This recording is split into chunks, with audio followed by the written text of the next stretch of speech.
sticking with Southwest, McKinsey, that kind of thing is something to really be concerned about. Feli Ferre is also saying that the governor's words should not be taken lightly, and called for a meeting with stakeholders in the region to make sure that something is done urgently. But I mean, if there's an influx of bandits owing to the fact that the military is doing a whole lot in the northwest and northeast, I'm sure that the southwest is not only the place that these bandits will be headed towards. No noise about what's going on in the southeast. No governor is saying anything in the southeast. My take on it is that they remember the southwest people have always made effort. They're always taking the lead when it comes to defending themselves when it's insecurity. When the southeast people started with their Bubagu and all, it was too messy. It was not. We see how it became a doldrum. Fell into doldrum. But the Amotekun has been very active. All the governors came together to launch Amotekun, and they took it to a point that Southwest became a little, considerably safe. And now if a governor is crying that there is influx, and he gave reason for that, a lot of other people, that's what happened in Nigeria. And I wonder that our insincerity, and I see Nigeria and keep wondering at our insincerity as a group of people. We see something spoiling, but they were looking at who will say it. When he says it now, I want to know whether it's a PDP or APC. And people are dying. And people are dying about APC and the PDP is people. They even both Muslims and Christians and traditional religionist people. So why are we doing this? All the people that have lost their life doing it because of insecurity. And people are keeping quiet, like you're asking. Well, the building does not collapse and the roof still stands. So the sooner they begin to talk, I wonder, because the same snake that both bite the people of Southwest, if we detail touch the Southeast, we are finished. Because you know the level we are in Southeast insecurity. And you can't hear our governors. Because of their, I don't know, party affiliations, they let their people die. And they're not saying anything. Only somebody noticed influx and shouting already. What? The people have already in flux. There's a visual, a WhatsApp or a visual message that's going around of the experience of kidnapped people and what the people they kidnap were telling them. You don't think about that and you give you goosebumps. You will now start finding that, wow, so we have gotten to this level. And nobody is talking. All we find them is pursuing money, taxing the people to death for second return. But I wonder when they come back for second tenure, most of them, who they're going to find. The whole Southeast governors are totally a disappointment to me as a human being. All right, Chris, they're not going to the level of coordination because of party affiliations that have scattered them. Only once in a while you find them meet. But I remember when there was a time they were meeting so regularly, discussing issues. It gives you some certain confidence because the Igbo says that there are certain things, if you're traveling on the road and see people, policemen and army and all, it gives you confidence at least that somebody is making an effort. But you know when you drive in Nigerian road, especially in Southeast for 2 minutes, you did not see anybody. You know what that means. So what happened that our governors who are supposed to be the chief security officers are not even talking? They keep quiet. Well, in the defense of our own governor in Enugu State, we know quite recently. I don't know who are defending because nobody has fought nobody. No, but if you want to defend anybody, if you are paid to defend them, good. But we are talking about the real issue. No, there's no time for defense. I don't care about who. We can even try to bring some hope. If you allow me to just finish. I don't know. I don't know what hope you're giving me. We are reviewing the issues. Tinubu was in Enugu, yes. And part of the things that he commissioned was a control and command center. No, we are hopeful that that center will be able to, bring, intelligence based on security. Together, we make more impact. You're a Christian, you read the Bible, said one will do, 2, 10 will do, one does. Which things are spoiling what their individuality. This not coming together. This not coming together to fight this. Is I hear you. Okay, when you get Enugu safe, because you are commanded, then let the others. They can scale. No, they can scale. That's Scale what? Option. Scale? They can scale the command center to other states. I mean, that's another option. Yeah, good defense. Good defense for your government. I'm not defending anybody. I'm stating no, the no, facts. that's what you are trying to do. I didn't say that whatever they achieved is not standard. I'm saying that they are not being able to work together has caused more harm. Well, let's. And it has potential of causing even more harm. And speaking of leadership, Ohanaeze Ndigbo's leadership tussle is today. I'm talking about who takes over. The voting will be in Enugu. We've had several persons, like 5 persons, who are vying to become the president of Ohanaeze Ndigbo. What are your expectations? From the history, the story we got in together up to now, it says there's a slot for River State to take. So head of tail, we're expecting, and I've tried to read the profile of all the 5 people that are there. And they've even won some people who they felt that are infiltrators, that are saboteurs, that are not from River State, who want to come in through the back door. And they fought that. So this is I was so impressed that Ohanaeze put that. So for some people who will sit comfortable somewhere, they will now say that the Southeast people have pushed them out. Because these people who keep denying whether they are Igbo or not, when it comes to presidency, they come back. When the Ohanaeze made that, it was Nzuko Igbo.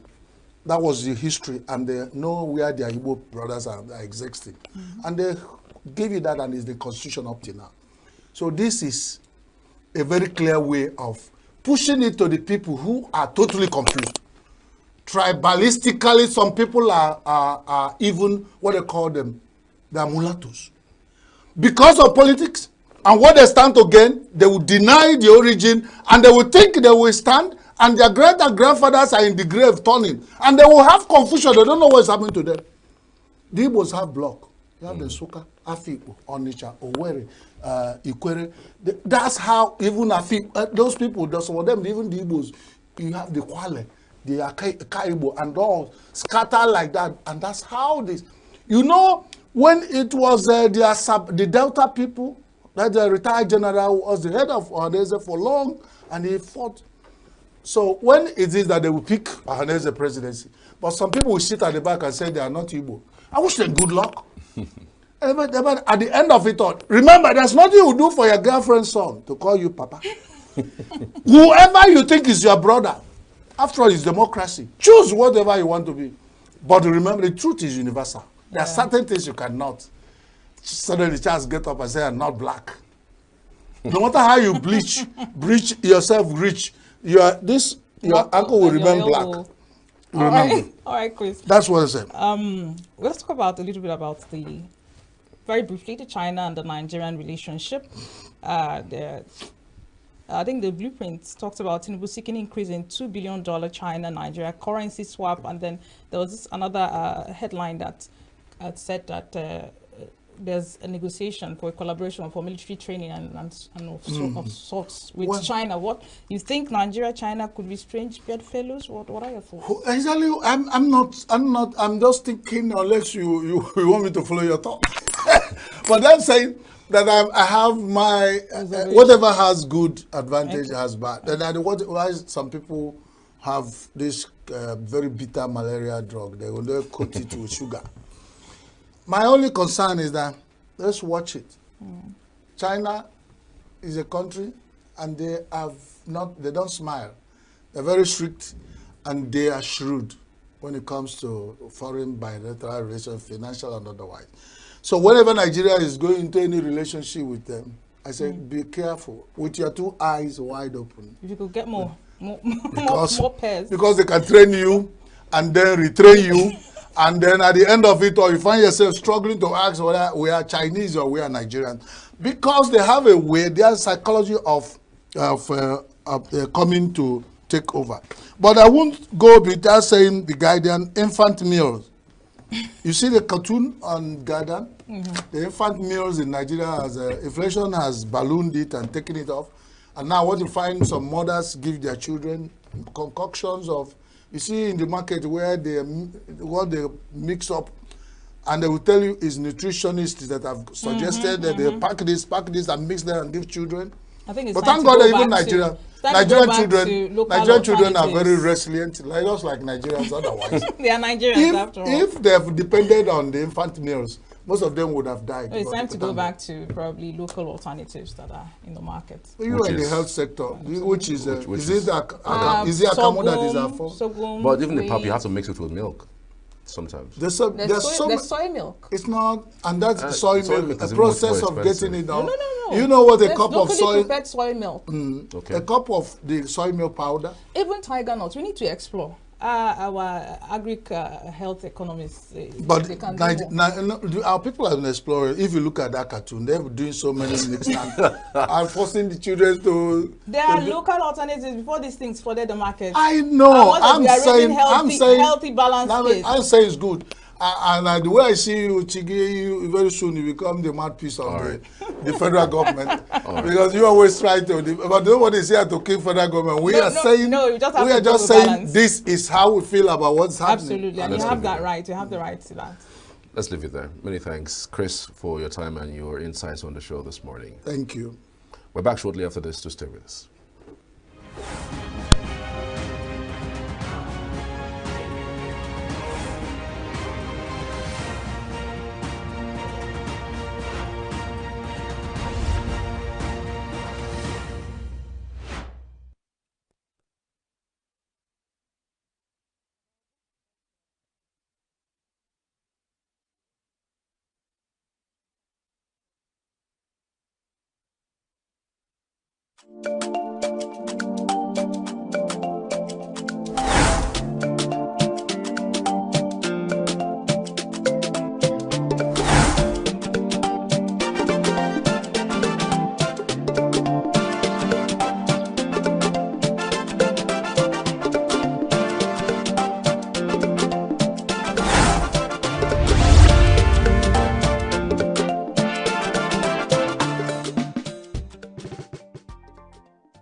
For a number of Abuja residents returning from the Christmas and New Year holidays, coming back turned to a brush with death.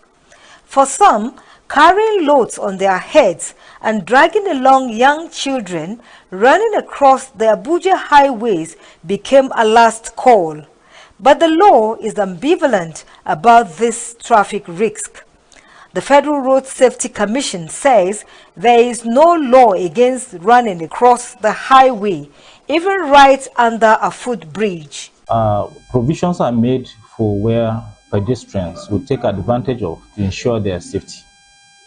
One of which is the pedestrian bridge, and in some places you have what we call the zebra crossing. Now, FRSC has a number of offenses that are written in the FRSC Establishment Act with the attendance fines. Unfortunately, there's no law that says, there's no provision for punishment of a pedestrian that is not using the pedestrian bridge. So the provision for the pedestrian bridge is a kind of provision for safety of the road user. But there is no law or enforcement or penalty that is to be meted on a pedestrian who did not use the pedestrian bridge in FRSC Establishment Act. That explains why even police and federal road safety officials stop vehicular traffic right under footbridges to allow pedestrians cross. However, some lawyers told our correspondent that indeed any act willfully undertaken knowing that it puts people in harm's way is a crime. It does not matter whether it is traffic related or not. You see, the whole purpose of law is social engineering. That is to say, to maintain conflicting interests and ensure that all rights are harmonized in such a way that the rights of each road user, whether a pedestrian or other road users that are using vehicles on the road or motorcycles or bicycles, are harmonized and balanced so that there will be order on the road, there will be safety on the road, and nobody put anyone in danger of accident. That is why, as part of designation of roads, especially in populated areas, it is always provided that there should be pedestrian bridges, or there should be a subway. In more advanced climes, they will do a subway to make it easier for people to go down the steps and then cross the road under the road. Uche Collins, a campaigner against the habit of crossing roads, identified the absence of zebra crossings, failure by commercial drivers to drop passengers at designated bus stops as some reasons why people cross roads. In the bid of our campaign for the safety of pedestrians, we will also collaborate with the stakeholders to that effect to mark out the areas that do not have pedestrian zebra crossings, to also put in place so that those who need to use this will also have a way of opportunities. And as we progress, we're going to involve all relevant stakeholders, be it the motorists and everybody concerned. It's a very holistic project we are doing here now, and we cannot stop here. We are moving from one stage to another stage, whereby every stakeholders will be involved in this whole thing. So in the end, we will have a very safe and a very good road for us to use. The Lagos State authorities have identified the need to create a legal framework by addressing this challenge. There may be a need for specific law against this suicide on the highways. In Abuja, I am Josephine Bitrus for Signature TV News. Every second, every minute, every day, news is breaking. Events occur and there are new developments. At Signature TV, we follow these stories objectively, bringing all sides without bias, explaining the complex issues, breaking down the numbers, and investigating the issues behind the news. Anywhere and everywhere, near or far, wherever the news is, we will be there. Signature TV. News in your pocket.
are local.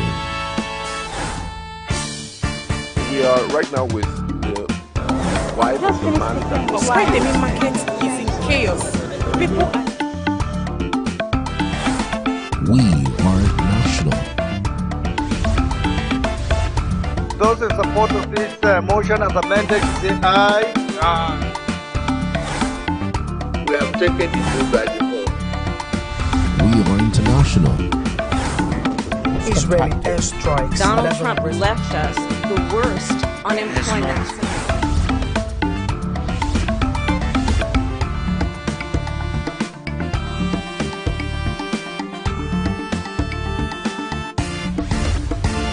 Signature TV, news in your pocket.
Every second, every minute, every day, news is breaking, events occur, and there are new developments. At Signature TV, we follow these stories objectively, bringing all sides without bias, explaining the complex issues, breaking down the numbers, and investigating the issues behind the news. Anywhere and everywhere, near or far, wherever the news is, we will be there. Signature TV.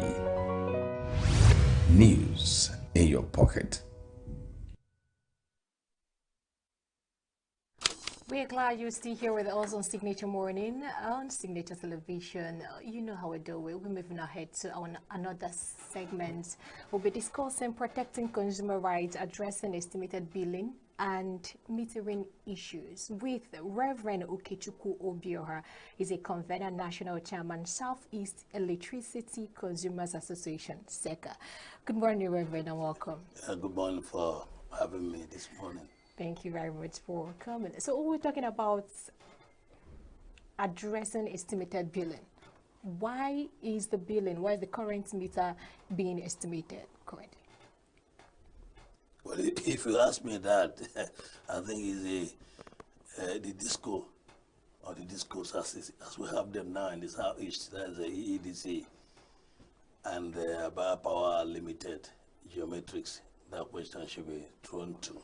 But then, as a convener and the chairman, national chairman of SECA, which had just come on stream, devoted to stand in the gap between the consumers. We call ourselves consumers. The EDC call them customers, and the NEC call them customers. But because the discos are not living up to expectation, they treat consumers, we call them consumers. It's the customers who reckless abandon on the normal balance, the market economy, and whatever. A customer is supposed to be a king. Okay. But we now observed over the last 10 years that EDC took over from PSC and that consumers of electricity are not kings, we are slaves. And so when you talk about the estimated billing, it's them that will ask. But that's the reason why we devoted, so that we can stand in the gap and give a voice to those who are using electricity in the Southeast. See, so that is it. So if you talk about the estimated billing, like I said, why would we have estimated billing? Why would we estimate it? Because when we had ECN and then NEPA and you had PHCN, meters were available. They give you meters and they were free. When they took over from PHCN, that's EADC, one would have understood or taken it that they must have studied what you call feasibility studies before they bought over or they came up to be the caretaker, because they are really caretakers.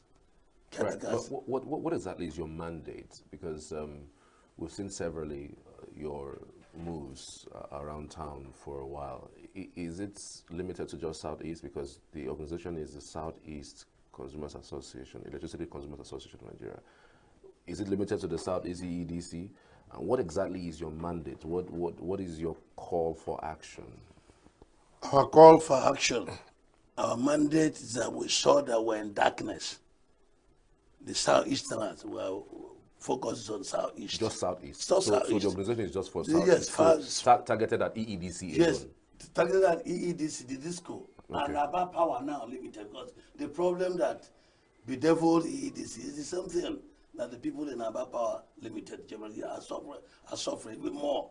So our mandate, why we came up, is because we saw that during the time of PSCN, you had that axiom that you call epileptic power supply. But now we're having kwashiorkor reading and sickle cell anemic supply of electricity in the Southeast. More or less, we have been in the dark. And so that's why we came up, so that we can be a voice to say, why are we in darkness? And that was why we started to say, EEDC, when you took over from PHCN, you were buying 2 billion naira worth of electricity from TCN. Now it's like 300 million you buy from an inside source. And then that's the reason. And you rely yourself on the excuses that there was this year at the time that the national grid is down and whatever. And then when you say that, we see the Genco, complaining that they generate 3 point something, 4 point something, or 5 point something megawatts. These schools in Nigeria do not evacuate. And so that's why we came up. We now went into, I think that's the reason why EEDC sees us as a foe.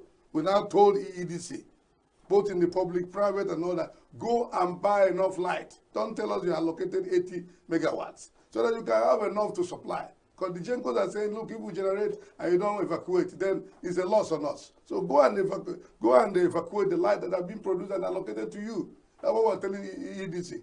And then they started. Somebody that's left here just said, oh, we're having electricity. It's not because of the BAE that was introduced by April. It was what the activity of Sika that was started in February. In earnest, we're going everywhere and say, go and buy. And Chimamekeze or Mr. Mekeze came, the head of publicity communications of the EEDC, came up and said, oh, we told him up front that you have enough light, go and buy and supply to us. So that's our mandate. Our mandate is that if you get that, but the main perennial problem that we have been having is the prepaid meter, metering everybody in the Southeast. That's the problem. Like my sister asked in the beginning, the outrageous billing you be giving to people, the terrible, is a mess. Why would you do that? So the average Southeast electricity consumer wants to have the equipment he can calculate and measure to be able to manage the electricity he's using in his house. But you just left us like that with all the excuses of metering gap. And when you ask, you say you don't have funds. Why would you not have funds? When you have gone to buy the humongous PSCM with their assets and liabilities, huge assets, what did you do with it? Because in the last 10 years, you've not put any one kobo in infrastructure development of power distribution, like wires and cables and poles and transformers and so on. If you go to every community, most communities like that, there are a lot of littered everywhere of transformers. And you've gotten to a point which these are your equipment, and you should own them up. You should be able to manage them. You should be able to provide for people like PSC was doing. But right now, what you do, or which has become a norm, as in your job for your home and all. You now allow communities, they go in there and buy transformers and repair transformers. And even when they want it to be energized, you tell them to bring 1.something million, 800 something thousand communities to energize. And after they have energized, help you, enable you to energize it. First of all, the stealing by trick or something that is very bad is that when they buy the transformer, you ask them to donate to you. You ask them because they feel frustrated. It's near light. You are not giving it. You stifle them. You make them. You get the light to be like essential commodity, which is supposed to be given to them. It's an essential thing that's supposed to be given. Then when you do that, they will donate it. The next month, you will come in and ask that community to pay you bills and tell them you are owing us. People who have provided equipment, they are supposed to have provided. And you are in business for crying out loud. That's why SICA are deported, so that we can educate our people, inform our people well. And then that's the reason why also we are here now. From starting tomorrow, we will come to that, about capping. Right. EDC is taking you to court. Yes. Asking you to pay 5 billion naira in damages that you have disrupted their operations. Yes. You have ventured into what you're not supposed to venture into, that you are an organization that is not known, that you are not registered a company, you know. I'm wondering what your reaction is to that particular move. Do I need, the Bible says the letter killeth but the spirit giveth life. Do I really need to get registered officially by CAC or anywhere to operate? The Constitution of the Federal Republic of Nigeria empowers me, allows me freedom of association and to express myself. So when I have people of interest coming together, it's an association. And then we're here expressing ourselves and say, oh, you know, we are being suffocated. Why we will not just talk? You need to talk, and that is it. So we don't need those official registration or not. We're already existing, and we're giving information to our people. They say information is power. Since we debated in February, our people's eyes are open, and from tomorrow, you will see when this month's camp is come, we've been able to appoint 18, the power sector in Southeast, they have from PSCN, and now they have what they call 18 districts. 16 is in EDC, 2 is in Aba Power, that's Ariana and Aba. We've got to a point that out of passion and being passionate, about passion and patriotic to making sure that the Southeast is well lighted, because if there is light, if we can get this issue of light properly, everything will follow. So we've not gotten to appoint 18 strong, viable individuals as SICA CAP consultants within us. What they will do from tomorrow, because every month NEC brings out the CAP, EDC agree with them to give a CAP, what they call CAP. But this CAP, the EDC or the discuss will have hidden this thing from us. And that's what one of the anger. We came up and said, look, there is a CAP. If these guys continue to give us estimated billing we cannot pay, 80-something thousand, 7-something thousand, 15-something thousand, what is the actual, and they're not giving us light. If you give it 2 hours at the end of the day, give it. So, NEC in their wisdom said, if you cannot meter these people, forget the excuse of metering gap, give us a formula. All the discourse in Nigeria 11, give us a formula that we can give to give average of these guys who are not giving enough light, and we are giving them outrageous bills. The discourse came out with a formula and gave to NEC. NEC adopted it, and then they agreed. The formula is so simple, but the disco, particularly the Southeast, deliberately hid this cap said. The cap is that every month they generate, they tell you how many megawatts every feeder. The electricity supply that passes through every feeder. They will tell you, calculate it averagely. It is a disco. And then they will bring it out. When they bring it out, then they will now see those who are prepared, because they're only trying to tell the discos you're supposed to prepare everybody. And if you prepare everybody, all these problems and struggle, whatever the kind of ladders will disappear. So, but they are making, so if you bring out the average, give certain percentage to those who prepared in that particular feeder. The remaining share it to estimated billers. So that is the average. So for example, if you come, and so we have feeders in every of the districts, like in Suka had 10, Umwaya had 28 feeders, we had 25, and so on, so like that. Every of the districts of the 18 has feeders. At the end of the month, in agreement with in agreement with the discos, they bring out a cap. Take that cap, if it's 174, times it by the feeder, because they don't come with this band A, band whatever, which SICA says they are bonded and bounded. That's another story for another day. For NEC and the policies they are making without thinking it out. So if you calculate that, put 7.5% VAT, you see what you pay. Like a place like last month, NIMO, for example, is a community. And then they gave them, some of them 30,000, 40,000, 50,000. When you calculate the cap, they were only going to pay 3,500. Every registered consumer, it's an average. Living in NIMO, for example, we pay 3,500. And then that is it. So if we introduce that, like we're going to say, if you come into cap, SICA will release it tomorrow or next tomorrow as soon as the cap comes. You now know in your village what you will pay. And without paying, pay it, that's what SICA is saying.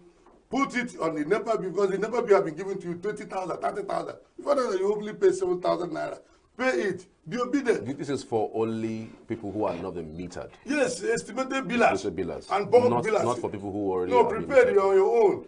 There's a community billing, and that's why they, that's the reason. This bulk billing, because it's where they're killing people. Communities that have no light, you tell them they're owing 8 million, 7 million, whatever, and so on. So we have made it easy for everybody to know. Calculate. We'll release it tomorrow. But immediately the NEC drops the cap tomorrow, festival. So I would in disco. You just, if you go to NEC Palm and you want to get the cap, touch the button of NEC, the portal, you'll see all the 11 discos. Touch EEDC. If you touch it, it will bring out all the transformers, all the feeders in the whole of Southeast. Go to your own feeder, touch it.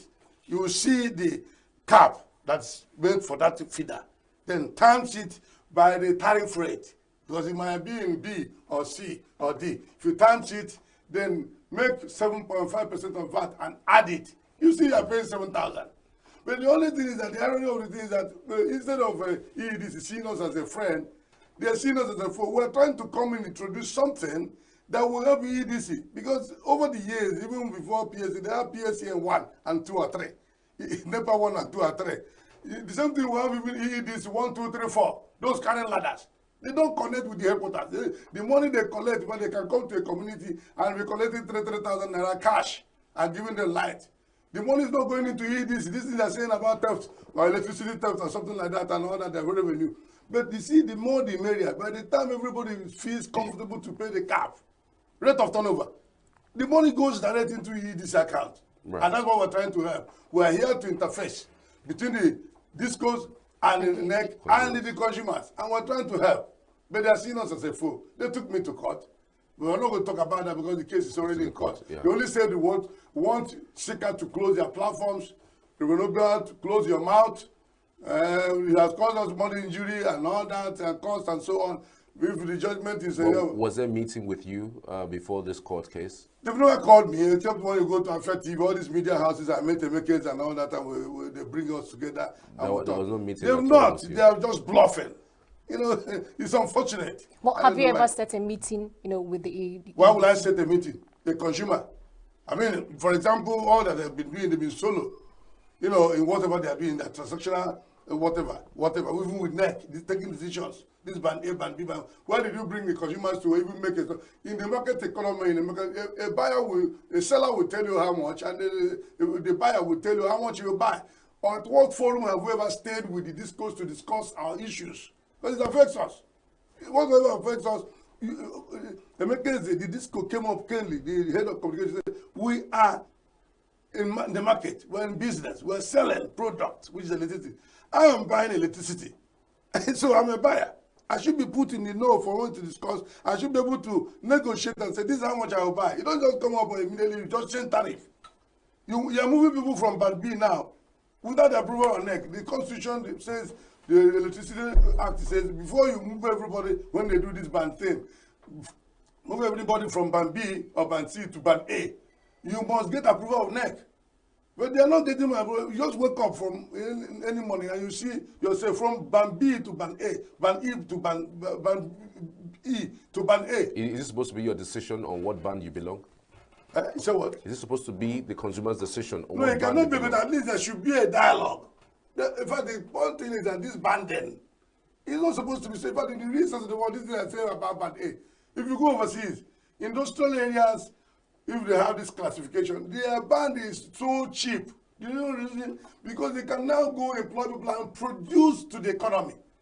so that they pay lesser tariff and produce to the economy will be very healthy. When you now come and give people band A, even it's like kalu. If you go and buy this for those who prepared, I was using like you asked the last speaker. I was using 10,000 naira. I used to use 10,000 naira, and with the taking of light, you can use 10,000 naira for more than 1 month and day. But now I use 40,000 naira. Because I mean band A, 40,000 in New Heaven. For how long? For how long? I mean 40,000 is every week is 10,000. Why do I get it? And my means of income or whatever is not increased. So we're being choked. We're in a state of anarchy now. The whole people, everybody's confused. Well, It's a terrible thing. You mentioned abroad as yes. How they do it abroad is that I mean, they industrial area. Yeah, the industrial areas pay less. So which part in abroad pays the highest? No, it's we're asking me about the consumers pay the highest. I'm telling you an example. If you really want to grade, the industries pay lower than people who are resident. But it doesn't mean that if those people who are paying in the resident area, that the tariff is high as you have in Nigeria. And each time you keep on telling us the high in Nigeria compared. What about the economy? But electricity is very expensive. Well, if you are comparing abroad, electricity is very expensive abroad. Yes. The US, UK, name it. Electricity is very, very expensive. If it is very, very expensive, so the economy, the system makes it comfortable. And abroad, you pay everything, virtually everything. The people are living. And they're sending you $1 now. And they're exchanging it. And then you look at somebody now making jest on the platform and social media. 200 cities in Ghana will be 21,000 naira. Do certain things in the economy so that our currency will have value. If the refineries have been working, look at it, this fuel hike is what is also affecting everybody. So what I'm saying is that you're talking about the overseas. Yes, if you say it's tariff, what about their standard of living? Can you compare it? Look at every time you go in, if you go to toilet, the thing you excrete, I'm sorry to say this here, is so much because everything you eat is junk. But if you go overseas, in fact, if you go to travel overseas now, you basically you touch America. In the next 2 weeks, you may not be going to toilet to excrete anything. You will just be, listen, you will just be gassing. Because the whole thing you are eating gets into your system and your color starts changing. So here we eat junk, you apple this, gari this, and so on and on. So you find out, so you don't compare those things. That not, imagine like postage stamps, for example. So it's not the same thing. The currency is there. We're dying here. Everybody is squeezed, and where everybody is choked, where everybody is looking for an escape, and everything is running into volcanic. And we don't know how it will erupt.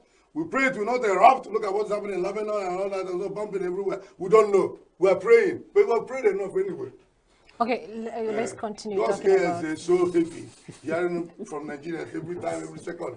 Rashidi Yekini Yahama Suzuki, and every time. So it's a terrible thing. We should stop praying. God has heard us, and we're praying enough. So let's go into something real, into the realities and action, and get out something so that people can live. So God said, "Let there be light," and Sika says, "Let there be light in the southeast." Let there be light in the southeast. I'm over here. Okay. Sika. Okay. All right. Do you think that it is deliberate by EEDC to unmeter certain persons or to withhold meters from certain persons in order to make monies from them? They are profiting from the whole thing. Don't tell me what it is. It's deliberate. How can you now agree that it's not deliberate? When you keep on, okay, for example, this cap thing came about 4 years ago, and you're not using the cap. You're still harassing people and bullying and carrying ladders and cutting people's lives and so on. And even in that, you have been overbilling people by estimation, apart from whatever. And the NEC came in and said, look, we've had a cry of people, particularly in the South, because the EEDs have been so recalcitrant. Estimated billing to you is criminal? It is fraudulent, if you use a better word, because if you say criminal now, it will look as if I want to take EEDC to court for criminality. But I'm saying, it is not right that you be giving people these outrageous bills that you know you didn't supply light. You know even their transformers have been bad. You are supplying bills to that particular transformer. You are giving bills to those people who are in that place. Even when, so in fact, the ICT, the system of EEDC is analoged because they are not. You go in now and see that you don't have light. Even if they cut your light, they'll be bringing bills. Is this spirit? I mean, it's everywhere. They'll cut your light. The next month, if you decide not to be online for 1 month, the next month they'll bring bill to you. And so the most important thing that seeking is also seeking is that we went in to find out that NEC went into a kind of random whatever and said, let us see. You have been overbilling consumers in the southeast, including other discos, other areas. But south is so huge, so much, because NEC wrote in their order severally, you EEDC, you are non-compliant. I'll give you another is a law. It's whatever judgment. You are non-compliant. And we have told, we calculated from January last year to September last year, Southeasterners, we took a random of about 900,000 consumers or electrical customers, and we calculated, and you overbilled them 11.86 billion. It's not million. If you put it in your calculator, your battery will say, excuse me, 11.86 billion. All consumers, anybody that bulk metering communities and so on, if you are unestimated, then that's what you're being owed. Like you say, pay these people before February. Refund them in kilowatts anyway, because it was kilowatts. Okay. Then they didn't do that. By February this year, NEC penalized EEDC 11.1 something billion penalty. And the expenses is 10% of what you are owing the refunder to. It's like a kind of sanction. Yeah. Go and refund them.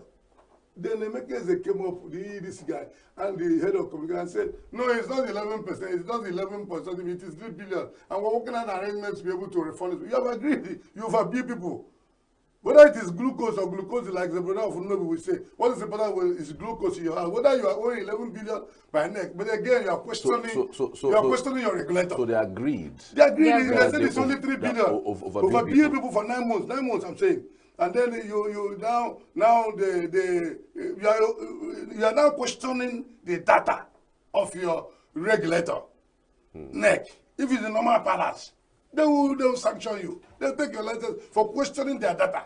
They're the ombudsman to the electricity supply or whatever.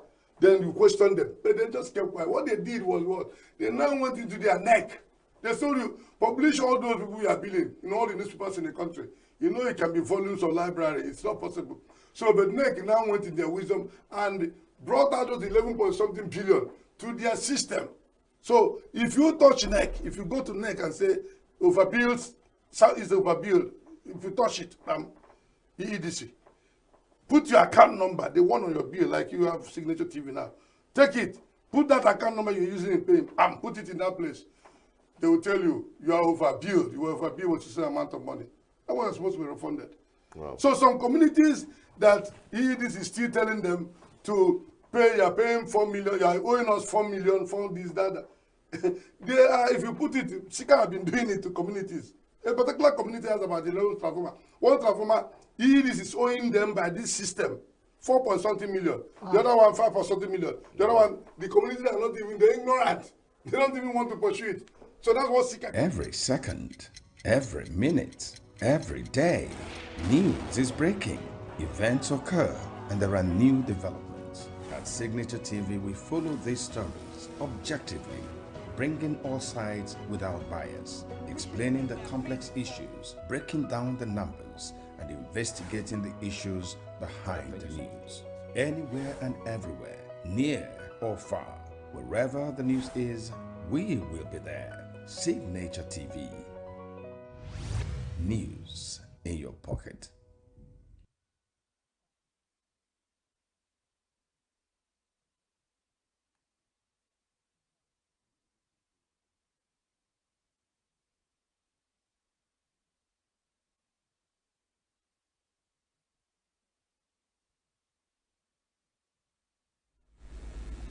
Thank you so much for staying with us. And if by chance you're viewing us on your mobile phone, well, it's because of the operations and activities of telecommunication companies. And quite recently, they have been pushing for 100% hike in tariff. However, there's been a lot of pushback, given the economic hardship that the Nigerian people are facing. Well, joining us for this discussion this morning is Vivian Douglas. She's a broadcast journalist. Good morning, Vivian. Thank you for joining us this morning.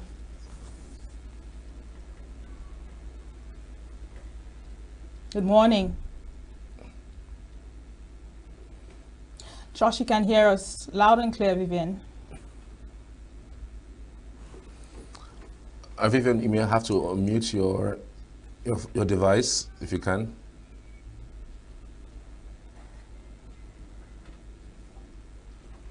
Okay, we have a bit of an issue with her connecting with us. We can see her. It's a beautiful face, but we cannot hear her. She probably needs to unmute herself from her end. All right. The tariff hike is upon us. I mean, this is one issue that has been brewing for a long time now. The telecommunications network providers have been saying clearly that they cannot continue at this rate, given the devaluation of the currency, the economic situation. Inflation. Everything has added monies. I mean, just look at it. Subsidy has been removed from power. Subsidy has been removed from fuel. I mean, even the subsidy that the government promised on food hasn't even been done. So there's virtually nothing that hasn't gone up, except the price of data and networks. It's understandable. However, the question is it coming at the right time? What time is the right time, really? Well, given, like you mentioned, inflation, devaluation, you know, Nigerians are still grappling with a lot of things. And then talking about a 100% hike, you could talk about 20, you could talk about 40, even 50%, but 100%? I'm itching to know what justification they have to, all right, Vivian, can you hear us? Vivian, can you hear me? Okay, Vivian still cannot hear us, so hopefully we would connect with her. But I'm just saying, like, everything has added funds. I mean, even in communications with the executives of Telecommunications Network, MTN, they keep saying that even maintaining the equipment that they already have is difficult because they can't even, you know, declare profit. There's no profit to it. There's nothing to it. While I understand that, it is also the job of the government to ensure availability of these services. On one hand, of course, the telecommunication companies are, you know, trying to sustain and possibly scale if the, you know, environment is right. But then, what's the need of providing services that people can't really afford? So my issue is, why a 100% hike? Well, the 100% hike might be very high, too high, really, given the situation that we found ourselves. But again, look at it this way. The government complains that there is no monies available to us to do infrastructure, and that's the reason why they remove subsidy on fuel. And so monies have been freed by that. Now, no few persons who are sitting around their homes and creating documents will come over tomorrow and say, you know what, get us some funds so we can import fuel. Everybody imports fuel at their own price at their own time. So monies is now available for government to do other things, right? That's one. Sure. The same thing with electricity. Government was subsidizing electricity for a long time. And now they say, you know what, we cannot scale up if we do not in any way remove subsidies, so that monies will be available to even create more infrastructure to move the megawatt that we have from 4,500 to at least 8,000 or even 10,000. These are about monies being freed, you know, to make monies, you know, available for the organization. The same thing that telecommunication is saying. You can't devalue our currency. You can't, you know, increase virtually everything. And then you say we should remain at a certain place. Every other sector has increased.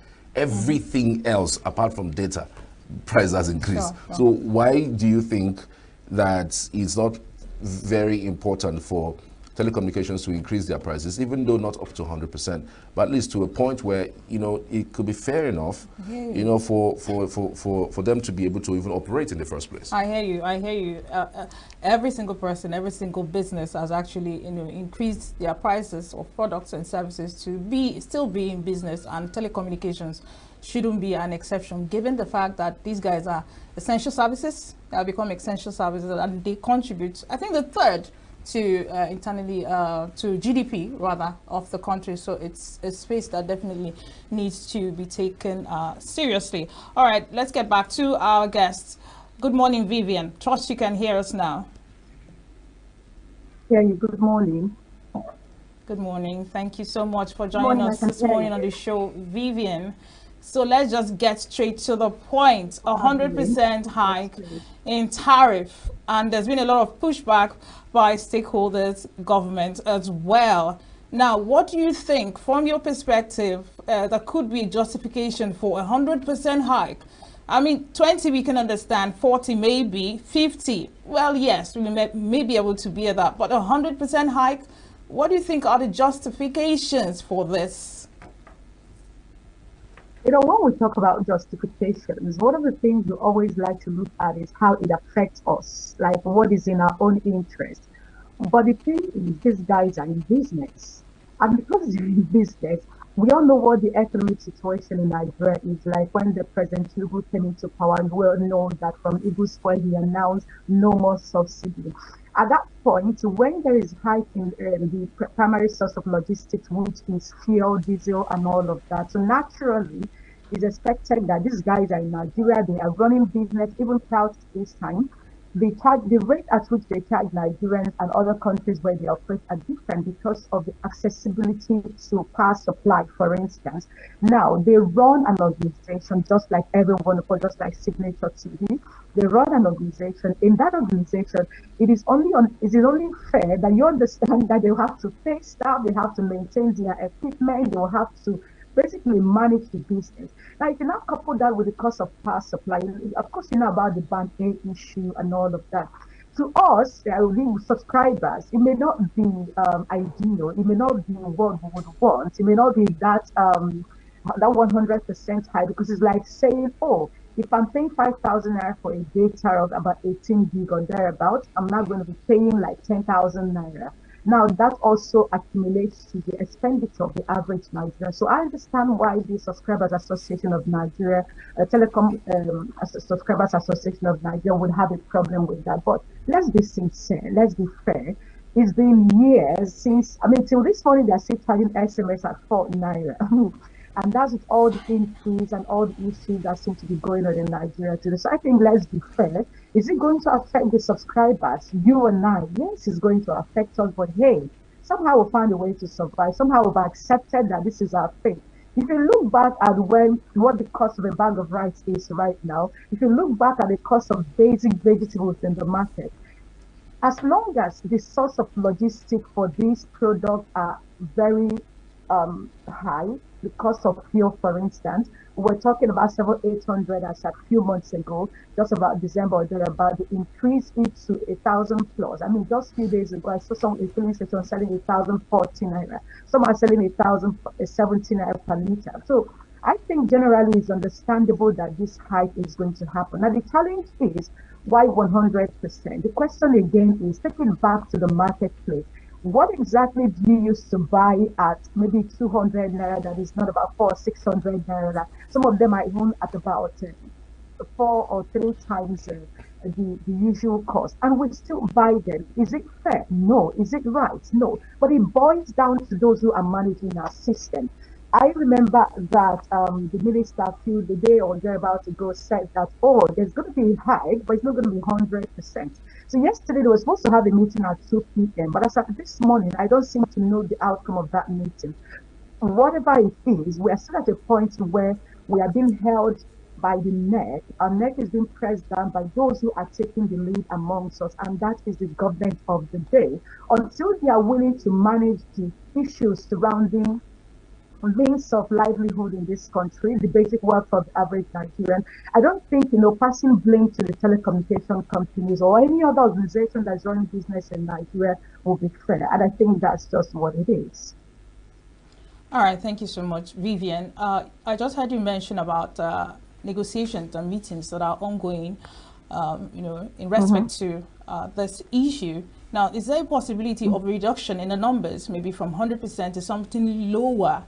Because I understand that cost-reflective tariffs, pegging tariffs that are, affordable for the masses is the priority of government and certain stakeholders. Now, do you think there's a possibility of a reduction in the percentage of increment, at the end of the day? Yeah, there should be, with a government that understands there's this for concession when it comes to the masses, because telecommunication is something that practically every aspect of that we need in every aspect of our country, from health to education to running the industries, basic businesses today. A lot of people are surviving via online businesses. everybody needs telecommunication from the aircraft and all what have you. But the question is, like you said, will the government understand that there is need to help the telecommunication company, maybe subsidize their taxation or something that so that it will be easy for all? That is one question that you and I may not be have the ability to answer right now. Like I said, I read yesterday morning that there will be a meeting between the government and the telecommunication stakeholders. Somehow, I don't think that panned out because at this morning there seemed not to be any concrete information on that. Now, we hope that at least there could be a 40% increase. That's a bit reasonable considering the present economic situation in Nigeria. But you see, we can't really tell what the outcome would be. While the telecom stakeholders are insisting on 100% increase, the Nigerian government, the minister Tijani is saying, oh, there will be an increase, but it's not going to be 100%. Well, we just keep our fingers crossed and hope that something will be done. Again, that would also be government subsidizing the cost of subscription and what have you to the telecommunication guys so that we could get it lesser. That may also be what we're running away from fuel subsidy and other subsidy in education that we've been talking about for years. Long story short, there will be an increase. Whether it's going to be a 100%, we may not tell. But from what the minister said, if we're to hold on to that, we can say, okay, there will be an increase, but maybe it's not going to be a 100%. All right. If you look at the tariffs across the African continent, looking at countries like Ghana, Angola, Egypt, even Algeria, even South Africa, if you compare the prices of tariffs and data in those countries, Nigeria for far less. In fact, I was looking at the numbers. Nigeria's 10 gigabytes is going for 3,000 naira, and the average across the African continent, aside Nigeria, is way above 10,000 naira in terms of both the calculation of the dollar or the currency that they use locally.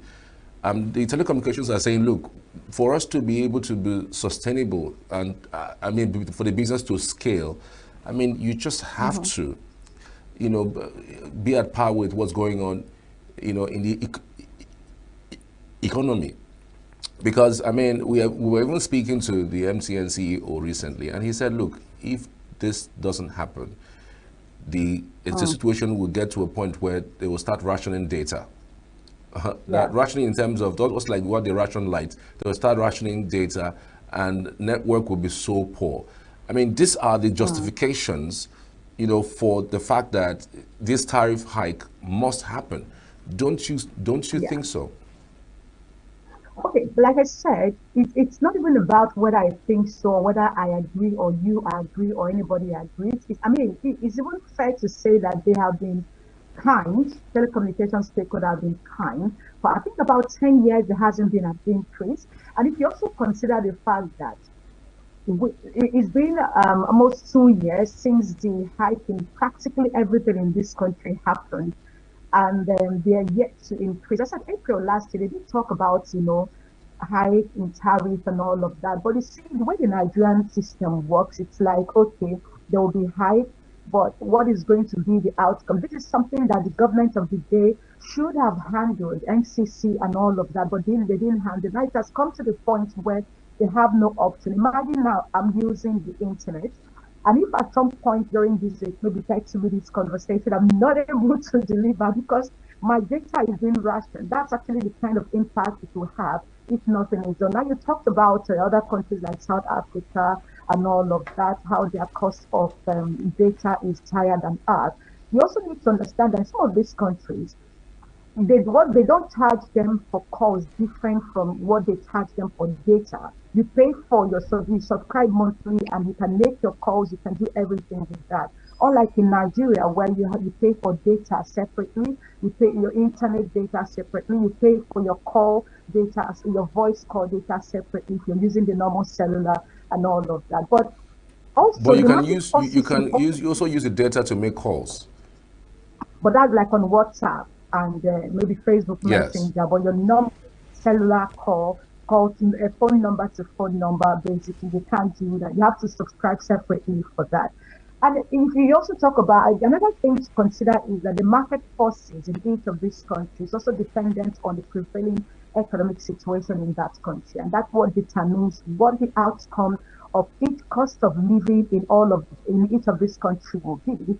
Now, and the availability of services is also another factor. If you consider, for instance, that the number of internet telecommunication companies in Nigeria that are providing services right now, what is the number? If you remember during the elections, one of the factors that came to play is that there are some places where they were talking about voting and all of that. There are some places where you don't have internet connection, proper internet. The internet connection is still in Nigeria today. So I think what also determines the cost of living in terms of commodities, whether data and all of that, happens to be the market forces that are prevalent in each of these countries. You know what we have had to go through when it comes to fuel and all of that. And then the kind of government they run, the response of the citizens from the citizens' office. These are all factors that get to determine what the cost of commodities or services in each of these countries might be. But Nigeria, we're a special case, and I'm sure you know that already. All right, thank you, Vivian. However, some schools of thought have actually come out to say that it is wrong to place the bulk of the financial burden on consumers, for operators to place the burden of finance on consumers. But there are several other ways to drive operational sustainability. What's your thoughts on this? Right, when you talk about operational sustainability, like I said at the initial, you buy fuel. If you drive a car, you buy fuel, or you use diesel engine. It depends, PMS or diesel. If you're running an organization, you also use you can't even say that for the most part you can depend on the national power supply. We know what that looks like. That could mess you up. I'm sure you're running Signature TV right now. I bet you're on a generator or some solar powered system, because you're not sure, you don't have the power to regulate the power supply in this country to go off at any time, even with a band-aid. Now, when people say that you shouldn't be dependent on the subscribers to pay for the 100% hike, I find it interesting. Telecommunication companies are service providers. They provide service for consumers. Consumers can range from governments to banks, industries, factories, and one individuals like you and I have buy our data and all. We are all consumers. So when they say, oh, it's not good to leave it on these consumers, we're always asking the government to subsidize telecommunication in Nigeria. But again, like I said, you already know how that pans out. One story from the other and all of that. Is it going to be sustainable if the government decides to subsidize telecommunication cost in this country? I don't think that's the ideal thing to use. So making it look like, oh, this is punishment on the subscribers. I don't see how. Every business owner should understand this. It's primarily about getting back to managing yourself, what you use, how you use it. Just like we've been doing with our food, our basic food items, logistics, and what have you. It hasn't been easy. It hasn't been easy. You already know the number of airlines that are not operational in Nigeria right now, between last year and now. And a lot of other companies are left Nigeria because the cost of operation in Nigeria is beyond what they could manage. Now, if these guys are saying, even if we're going to stay to do business, we'll be rationing the data that we provide, that also says that even those who can afford it may not readily have it when they need it. So I don't think it's something about undoing the subscriber, the consumers, if you may, because every industry that you and I know are dependent on telecommunication one way or another. So, but they also, the individuals who are doing business in Nigeria, they also need to survive and get to run their businesses. Bottom line is that the government needs to fix the Nigerian economy. When they do that, and stop all of the stories that they are doing A, B, C, D, or D, when they do that, everything may fall into place. But as it is, I don't see how this is about the consumers. Bottom line, manage what you can afford.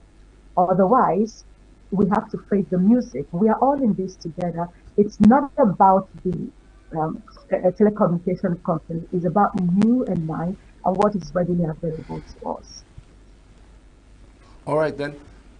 Vivian Douglas, broadcast journalist, many thanks for your time. We truly appreciate your thoughts on the show. We hope that it's not a 100% increase, because it would definitely affect everything. You know, maybe like my colleague said, 50%, but I'm saying maybe at least up a bit, 70%, so that there might be some scaling. Many thanks for your time. Truly appreciate you. Thank you for having me. All right, we're back shortly after this. Do stay with us.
We are right now with the wife of the man that was Why the main market is in chaos. People are... We are national. Those in support of this motion as amended, say aye. Aye. We have taken the vote by default. We are international. Israeli airstrikes. Donald Trump left us the worst unemployment.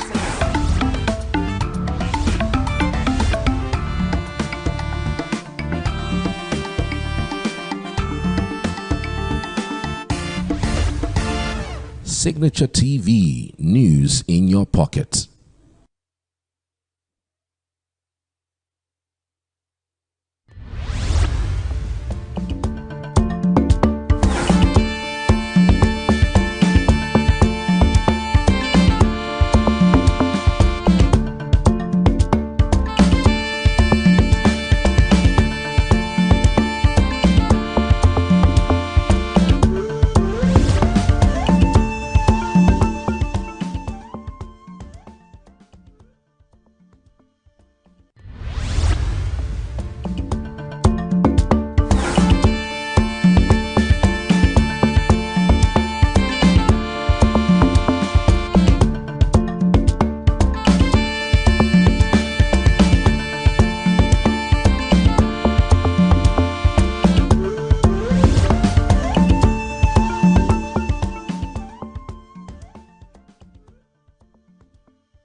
Well, the dismissed CBN staff currently sued the Central Bank of Nigeria for 30 billion naira in damages and as compensation for being retrenched in what they are described as unconstitutional and not following due process. Well, to make sense of this development is Dr. Edwin Arum. He's a lecturer with the University of Nigeria and Nsukka ENUGU campus. Good morning, Dr. Edwin, and thank you so much for joining us this morning. Good morning. Thank you very much for having me. Absolutely, absolutely. So, just to give a little bit of a background to our viewer, 2024, 1,000 staff of Central Bank of Nigeria were retrenched, were fired, sacked, whatever. And it was done in, I think, 4 trenches between March and April. Okay. Now, is there a justification? Because according to them, they are saying that the retrenchment neither followed due process, nor did it abide by the CBN Act. So they are suing. So do you think they have a case? Is there justification for this, class action? Because they've come together to say, we didn't even go with our severance benefits, and our gratuity was used to offset some of the loans. Some of them actually left owing the bank. Now, do you think there's a case here for this lawsuit? All right. The first thing I would say is that the matter is sub judice. It's before a court of law. So anything I'm saying, I won't go to the substance of the case, but for the purpose of educating the public, I'm going to make some statements. But I want to set it very clear, because as a lawyer, once a case is in court, I shouldn't interfere with the substance of the case. Now, we must understand that there is a difference between someone in a private employment and then someone whose employment is statutorily protected. Now, when somebody is saying in a private employment, a private employer has the right to hire and fire. It's just like a government appointment. Maybe a governor might wake up one day and say, commissioner for this, I don't need your services again. Thank you for all you do, and then you can go.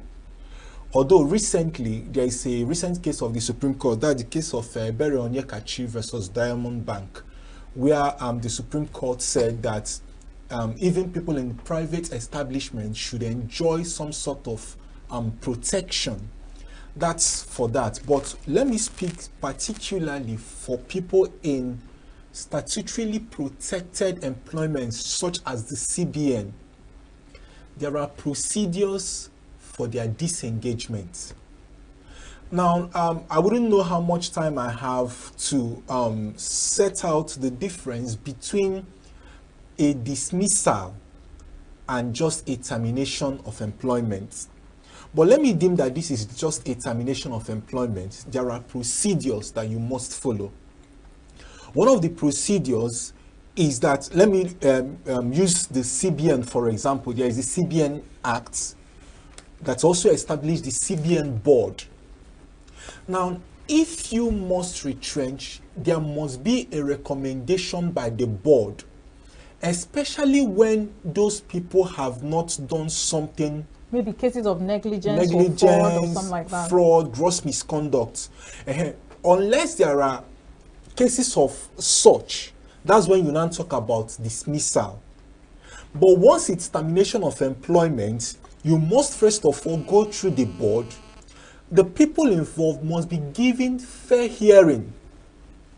Now, when we talk about fair hearing, there are two pillars upon which fair hearing stands. The first pillar is the pillar of odi alterem partem. Okay, in English. In English, it simply means hear the other side. Then the second pillar upon which fair hearing stands is what we call nemo judex in causa sua, which means you cannot be a judge in your own matter. So now, did the CBN follow this requirements of fair hearing?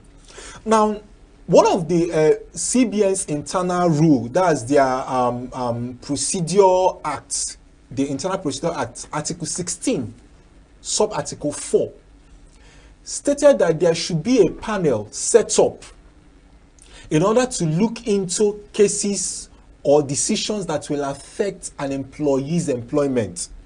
Of course, this decision affects the employee's employment. Now, the question is, was that joint committee set up? Were these people given a notice of termination? And if they were given notice of termination, what's the length of the notice? Now, did they appear before that panel? Were they told the reason for their disengagement? Now, if they were told the reason for their disengagement, were they given an opportunity to defend themselves? Then what is the recommendation of that committee? Now, if all these procedures were not followed, I bet you they have a very big case in court. Unless you can establish that all these procedures were followed. Now, there is a case, even though it's a criminal matter, Let me just run through it by way of educating the public. Now, that criminal matter, the man killed someone, and then he was asked, would you like to be tried in English language or in your native Ibibio language? The man said that he wanted to be tried in Ibibio language. So the judge asked him, are you not educated? He said he's educated. He said, to what extent? He said PhD level. What's your discipline? He said English language. The judge was like, how will someone who has a PhD in English language elect to be tried in his native True language? life story? True life story. True life story. So now, when that happened, the judge proceeded to try him in English language. Rather than in Ibibio. Rather than in Ibibio. That was his chosen language. Exactly. And found him guilty. And then he now went on appeal. The appeal court also found him guilty. It was when they now got to the Supreme Court, he now raised that issue of fair hearing. And part of the elements of fair hearing is that the accused must be tried in the language he best understands, preferably the language he elects. That's a constitutional issue.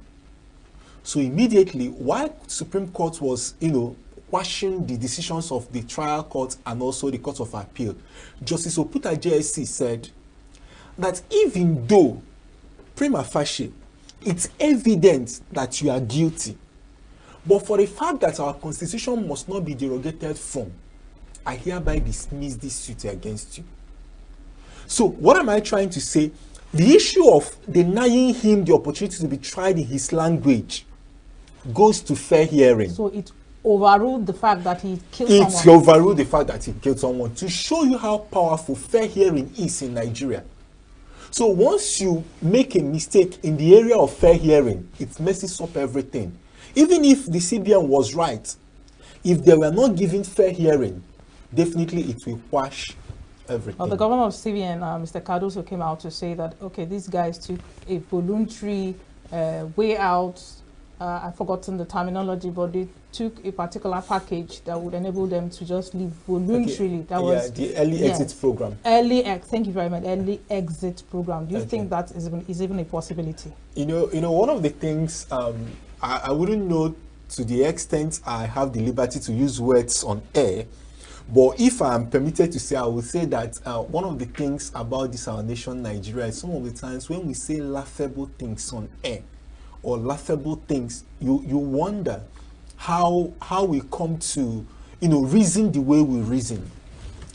I'm finding it difficult to understand why 1,000 persons would leave the service of the CBN at once, voluntarily.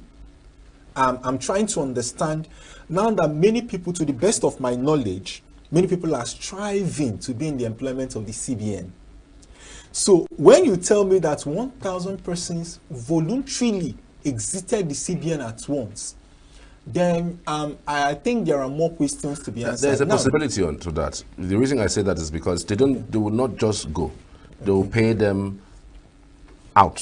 More like they're going to pay them whatever the amount is, the difference between the age they are and the age that is left. And then also still pay them all that is due them. So, I mean, I'm looking at something in the neighborhood of around 150 million.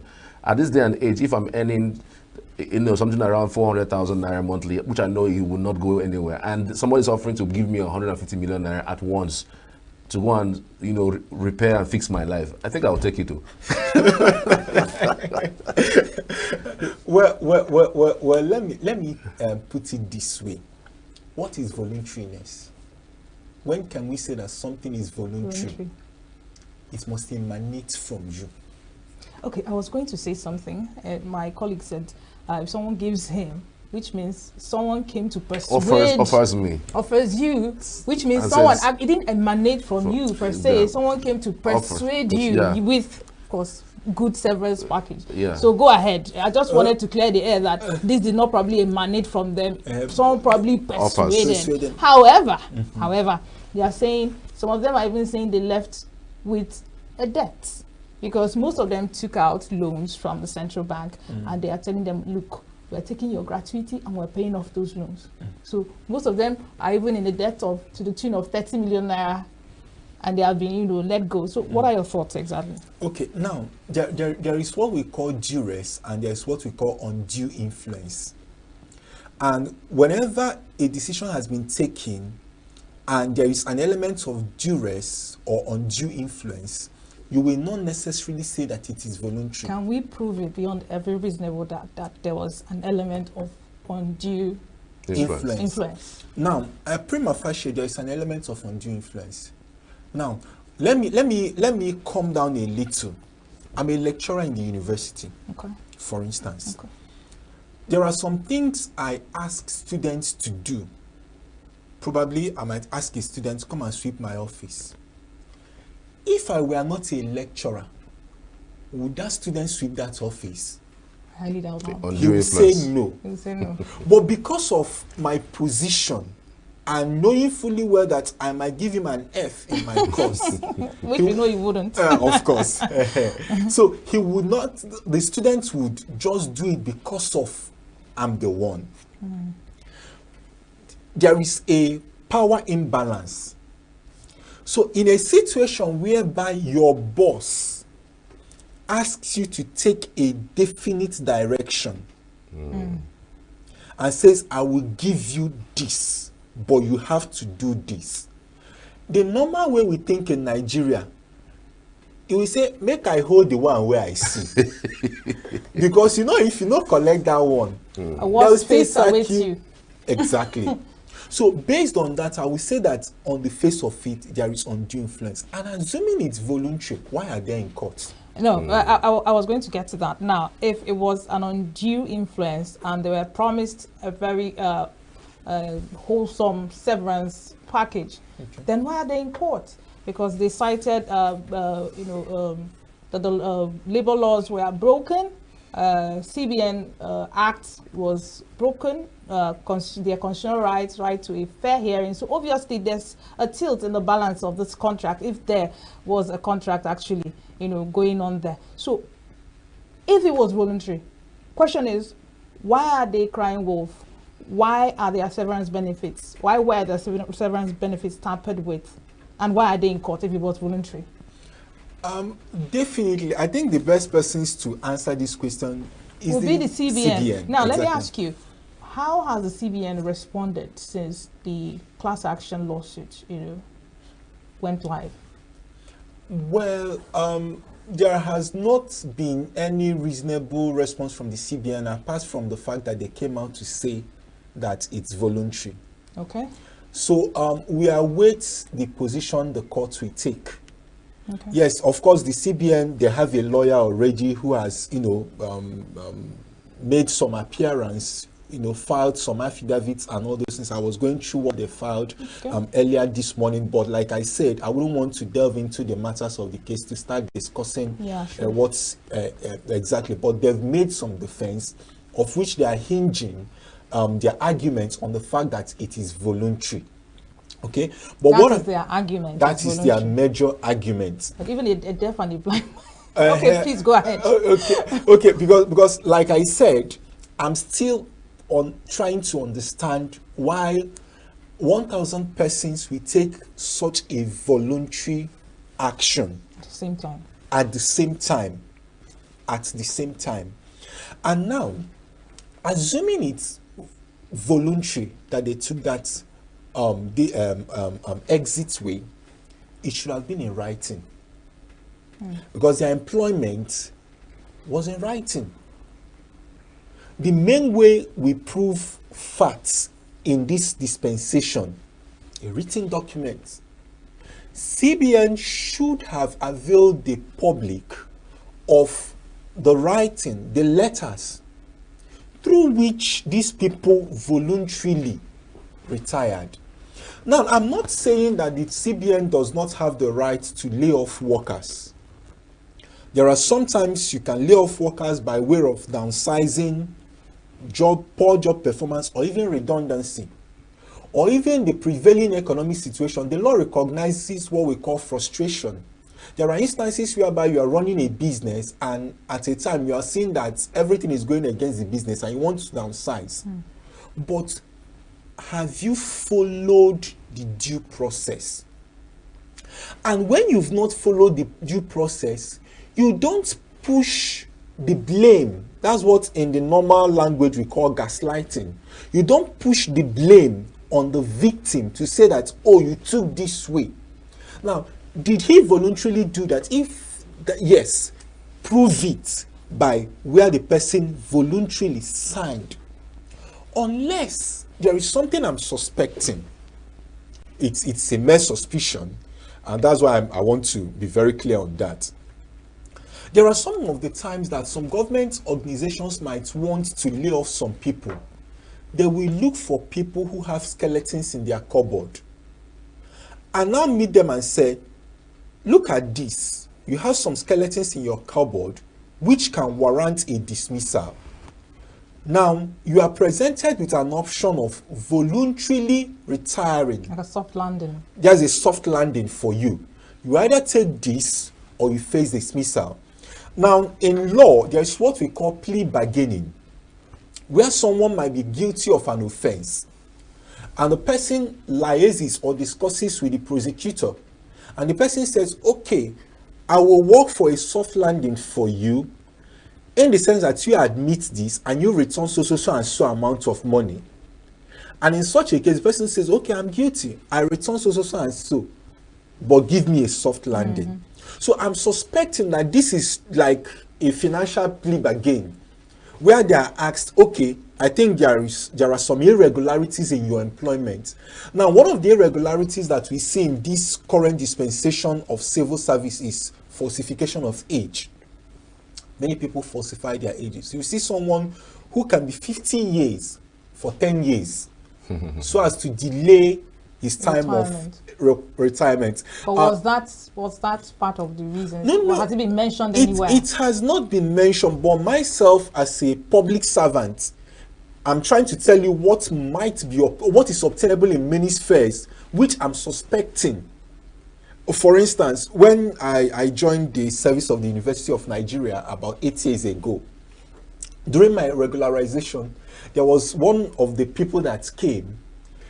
The first school living certificate he presented and the date of birth he presented shows that he took his first school living examination at the age of 6. Oh. So which means he entered primary 1 at the age of 1. The thing it didn't match. So based on that, they told him that your employment is irregular because your documents are not. So it's possible. Like I said earlier on, these are the things, because I've been racking my brain to know why to justify this move. So it's possible that there are some irregularities that they want to cure, and they felt that this was a soft landing if actually they voluntarily took the exit door. But do you think there's also an underlying issue, say maybe in politics? I mean, this is shrouded in politics a little bit because it's the CBN. Maybe the CBN governor has come in, and I've seen that in the last administration, because that administration was also accused of nepotism. Yes. Having hired a lot of people and maybe having people from one zone, you know, occupy certain positions that they shouldn't have, in fact, maybe not even qualified, because we've seen that happen over and over again. Okay. And then he comes and says, look, we just have to do this in order to create some balance. Do you think all of these things would apply, given that he's trying to do the right thing? Well, first of all, let me admit the fact that in Nigeria, politics permeates every sector, including the church. Everything is political. Yes. Some of the times, an administration might take some steps, and the next administration comes and disagrees with what the previous administration, had done, and we start. But all I'm saying is this: if it's political, which it's likely political, I want to use the word likely, because most times governments want or desire to work with people they can work with, people that will agree with their ideologies, people that will take their instructions. Because CBN is a major key player in Nigeria's economy. In a situation whereby the CBN does not work well with the government, it will affect the efficiency of the government. It will also affect Nigeria's economy. So the government, being wise in the circumstance, will want to have people that will work with them. So it's very possible that they might say, okay, shed off some people so that will bring in some people.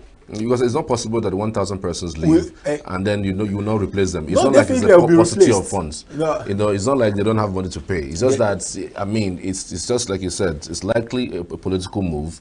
And, in the beginning of this administration, we saw that the CBN governor was also trying to move some certain department to Lagos. Yes. That was visited with so many criticism from the north specifically. Exactly. And now they also see that some of these things have to happen so that they could bring some other persons, to replace those people. So you will see that it is not likely that it's normal for 1,000 persons to just decide to leave at a certain time, and then you see that maybe the 1,000 persons will not be, replaced. Somehow there should be a measure of politics being played. Definitely, there is a measure of politics being played. Yes. However, even when you are playing the politics, the law should still remain the law. You should still go through due process. Mm-hmm. Like I said, there are sometimes establishments might decide to downsize, but there should be due process. That was why I said if it's a termination of appointment. Now, termination of appointments can be voluntary, in that a person might decide, okay, I don't want to work again. Now, it's just that the government is claiming termination of appointment, whereas I know that from the face of it, it's not. But whichever way you want to take, go through the normal process, give them an opportunity to be heard. Mm-hmm. Now, there should be a parameter for determining who goes and who does not go. You don't take out this person and leave the other person. Okay, what is the denominator? What is the central point? What is the similarity among the people that were dismissed? Voluntarism. Then why are they in court? Then why are they? All right, talking about the class action, the lawsuit. Okay. It's been gathered that 33 of the retrenched staff members actually came together, led by a certain Stephen Ghana, if I'm not wrong. Now, if eventually judgment is given, probably in favor of the disengaged staff, what about the rest who didn't join in the class action? Would it also cover them too? I mean, that's if they are eventually compensated. They're asking for 30 billion naira in damages, an extra 500 million naira to cover for the cost of the lawsuit. Yes. If this is granted, if this prayer is granted to them, does it affect, or is it going to cover for the rest that did not join in the class action? Okay, now the law permits class actions, especially when there are several people involved. So what we should be bothered about is who and who belong to that class. If you actually belong to that class... What do you mean belong to that class? They were all retrenched. Now, the class we are talking about is the class of 1,000 retrenched CBN staff. Okay. They are the class. They are the people belonging or the subject matters of that lawsuit. It was 33 out of the 1,000. Now, you can. That's why I said that the law permits that for a class or a large number of persons to be represented by a percentage. Okay. So whatever benefits they get from the judgment accrues to everyone belonging to that class. Unless they say that they are just suing for themselves. But once they are suing for themselves and on behalf of the other 967, definitely whatever comes out from that judgment should apply to the other class.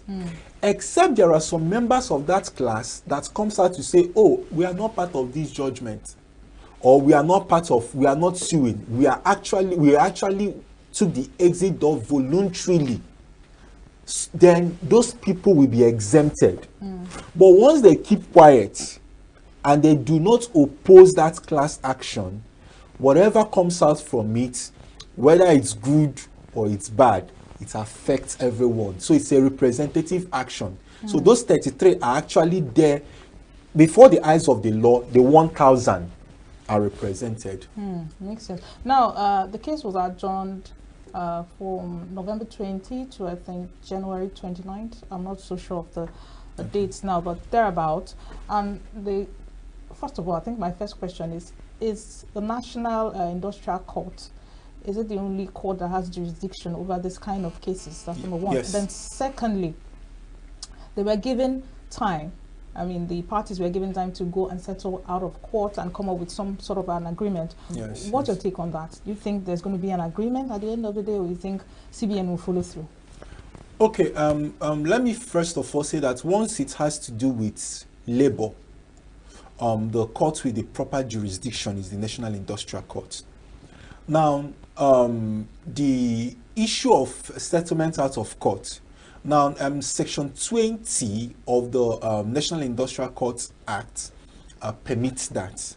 Settlement of out of court is legal, it's permitted. It's also a good way to go. Yes, because it gives the parties the opportunity to come to the negotiation table to talk about it. So I think that it's a good way to go.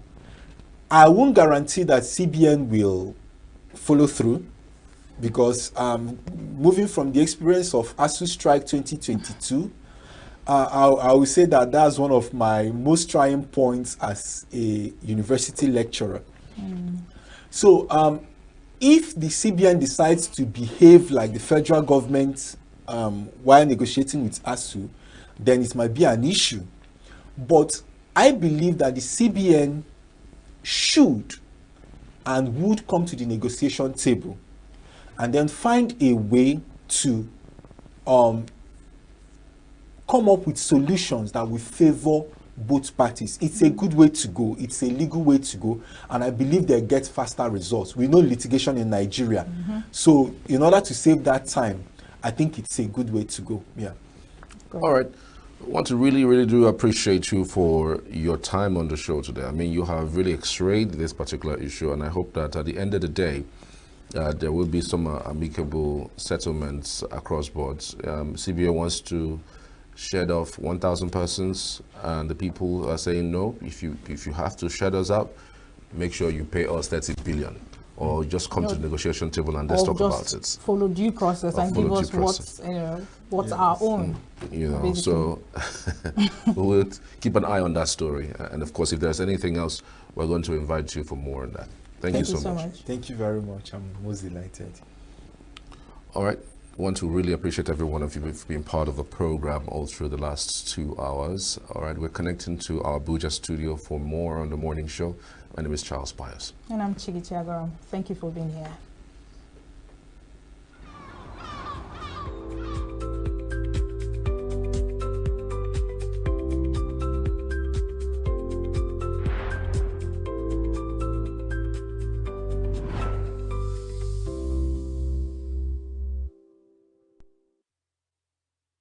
Every second, every minute, every day, news is breaking, events occur, and there are new developments. At Signature TV, we follow these stories objectively, bringing all sides without bias, explaining the complex issues, breaking down the numbers, and investigating the issues behind the news. Anywhere and everywhere, near or far, wherever the news is, we will be there. Signature TV. News in your pocket.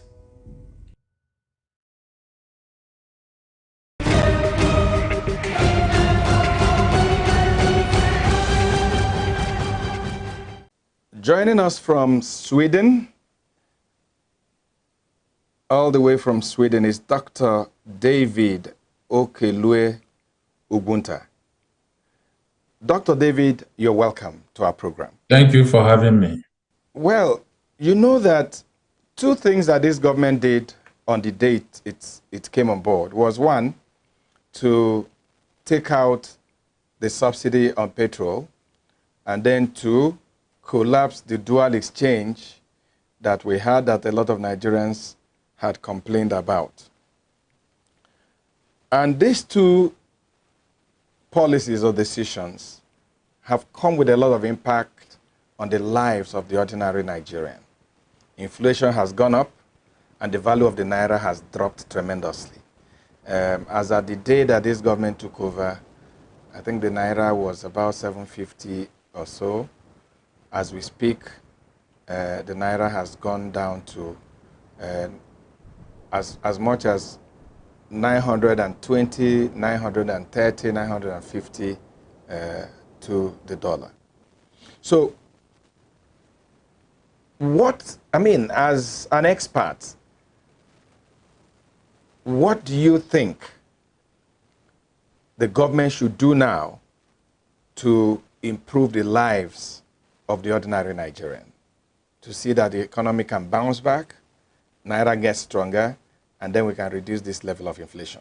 Okay, thank you for having me once more. We, as Nigerians and elites and experts, at some point we agree that the fuel subsidy has to go. If you recall, in 2012, the government of Goodluck Ebele Jonathan wanted to remove fuel subsidy. And prior before then, we heard about the cost of this petroleum subsidy, denying the economy of other things that we could have used those funds, used in paying for subsidy. It came with a lot of opportunity costs, and there have been a cry that yes, subsidy has to go and subsidy has to go. We agree that yes, subsidy has to go. However, we expected that there should have been infrastructures, mechanisms put in place to cushion the effect of petroleum subsidy. You see, in governance, you wouldn't see it all until you have, gotten into that position. And I feel personally that the stoppage of payment of subsidy was hurriedly done because there were no cushions put in place. There were no palliatives put in place. Of course, we all know that if you remove subsidy, there will be cost of transportation costs will increase, which will now fuel increase in inflation, and then everything will skyrocket. However, we expected that certain palliative, modes of transportation, alternative modes of transportation should have been put in place before the removal of subsidy. Aside that, the refinery, we have refineries in this country, and none of them is working. We are expecting that there could have also been alternative sources of petroleum locally, so that if you are saying that the market price is going to drive the cost of the cost of petroleum products, then down here, because we have an agrarian society, what have we put in place to make sure that the impact of this subsidy, is cushioned? So, in as much as we agree that yes, subsidy has to go, but we expect that certain things should have been in place to make sure that at the end of the day, the people, the masses, do not suffer so much. We agree that there should be some degree of suffer, but extreme, suffer, where you now have transportation costs.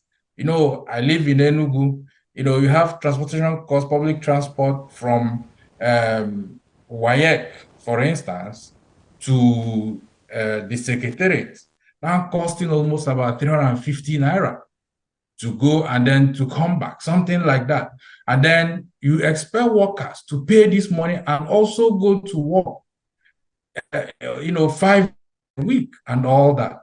So we're expecting that, yes, there should have been infrastructures put in place to cushion the effect of transportation. There should have also be investments, put in place to to cushion to help or improve production of foods, of food and all that. So that at the end of the day, when you remove subsidy, I mean, the impact will not be so much. Fuel is one. Another is the removal of the dual exchange, where some people got the naira at a very cheap cost and others got it at a higher rate. But a lot of people thought that that singular move by government would have, increased rather than decreased the value of the naira. What do you think was done wrongly? Yeah, I think the timing of removal of subsidy and of scrapping of the dual exchange rates, having them at the same time, I won't say is a very fantastic idea, because you are now dealing with two fundamentals at the same time. Okay, the exchange rate, yes, we agree that there were multiple exchange rates, and there is the need to synchronize it and have one so that everybody can be at par. And then the expectation is that it will help shore up the value of our naira. However, the reverse has been the case.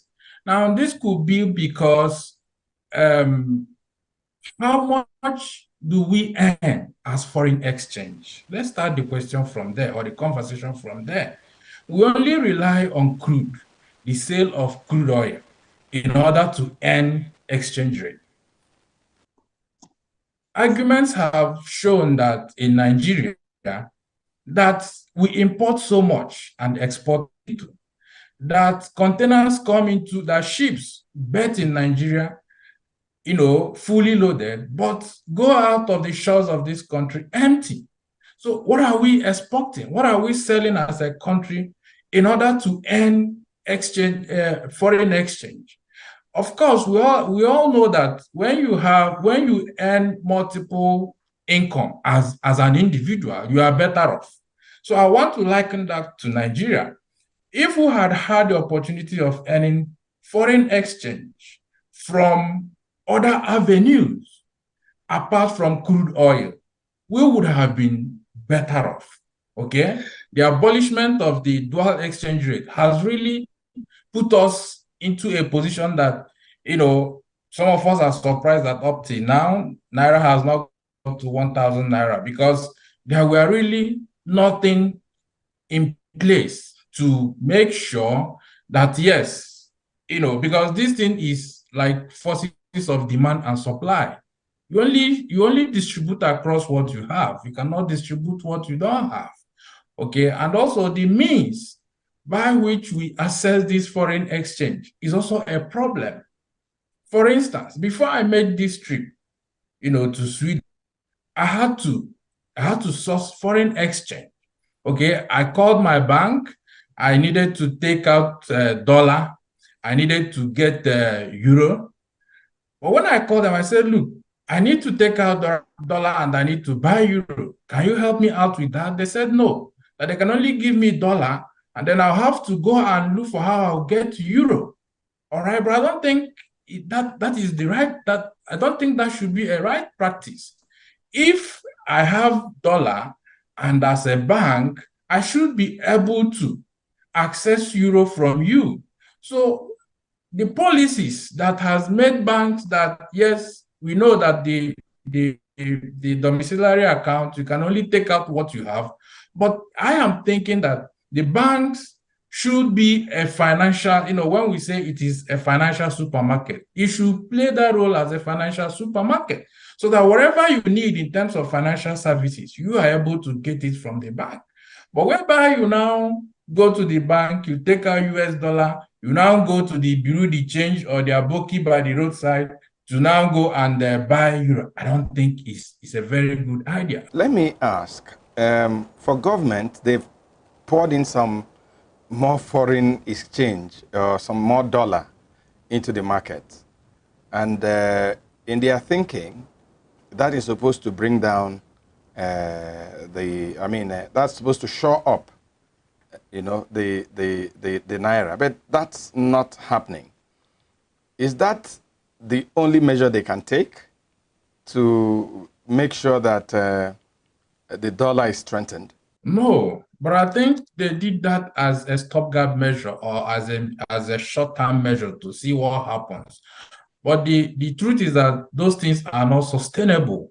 You see, as a country, we need to go back to the roots. We need to, sit down and say, and take statistics. Where are we as a country? Where do we have comparative advantages? What are the things we can do so that we can earn multiple income or multiple revenue as a country in terms of foreign exchange? And then we come down to invest in those things. It's going to take time. It's not something that will happen in 1 year, in 6 months. No, it's going to take time because we need to. I think part of the problem we have is that we also lack long-term planning. And we can liken that because of, the kind of politics we play, where a party comes in and every other thing that the previous regime is doing, they will push it aside and start things that they can do and finish within their term. So I think we need to begin to look beyond time. That you have 4 years or you have 8 years. Nigeria is not going to end or stop in the next 8 years. Nigeria is going to be there forever. So we need it's lack of proper planning. We need to sit down, come together, bring stakeholders together across party lines, across interest groups, and sit down and say, okay, where do we want this country to be in the next 20 years, in the next 25 years? And we sit down and we draw a roadmap and say, okay, this is what we're going to do. So any government that comes in, if it means giving it, some aspect of legislation to make sure that any government that comes in will continue in that trajectory so that in the next 5 years, in the next 10 years, we are on the path of progress. Not that we make some progress today, another government comes in after 4 years or 8 years, abolishes every other thing that may have been done, and then kickstarts, their own. So in this way, it now gives us that opportunity to now say, okay, we can earn foreign exchange from, what we used to have in the past, from cocoa, from palm, okay, from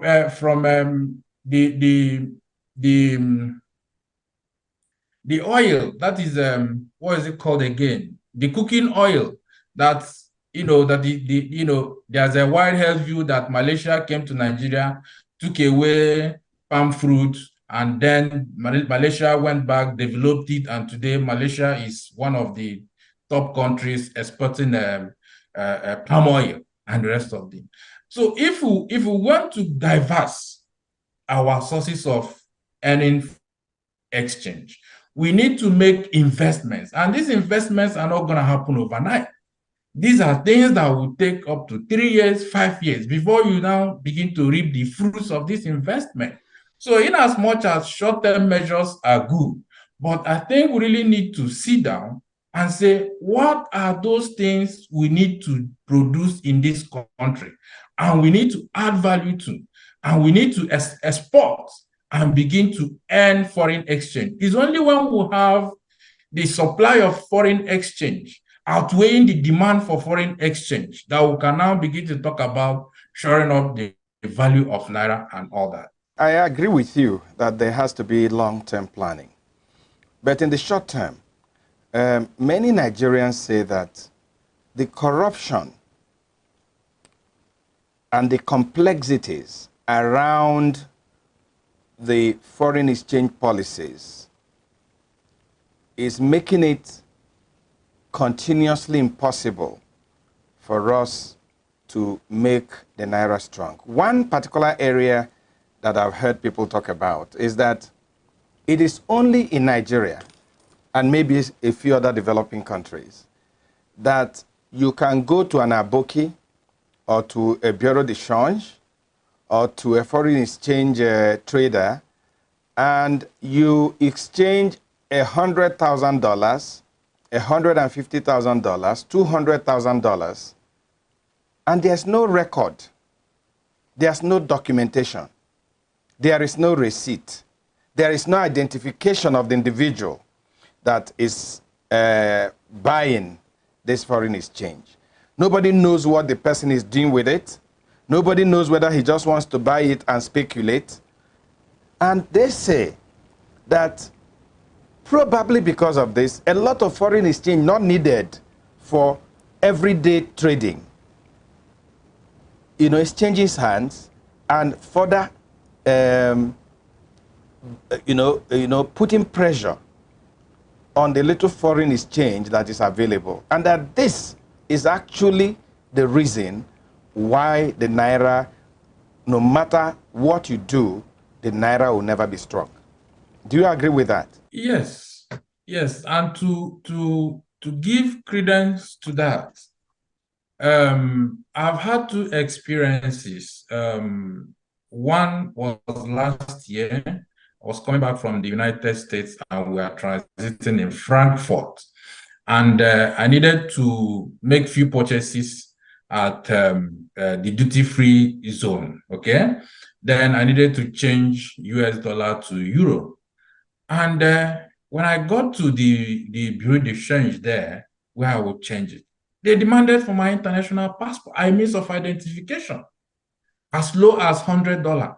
I had to present my passport, and they scanned it, and they took record of it, and then exchanged the US dollar and gave me euro, and I was able to make my purchases. That I am in Sweden, just like about last week, okay? I went to change as low as let me just use that, 200 euro to Swedish krona. They demanded for my international passport. They demanded for my passport. So there is some means of identification. Even though nobody asked me what you want to do with the money, but my details have been collected, and then the amount I exchanged, must have been noted. This is at adverse with what we have in Nigeria. When the BDCs came on board around 1989 or thereabout, they were there to take charge of small needs of people in terms of small volumes of foreign exchange needs. All right?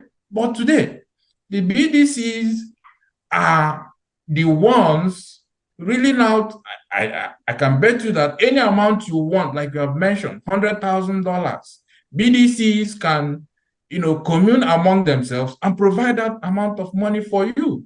So this is also at advance with what we have in the developed clients. Okay, I needed to make a payment in krona. Swedish, doesn't use, you can't use euro to make payment.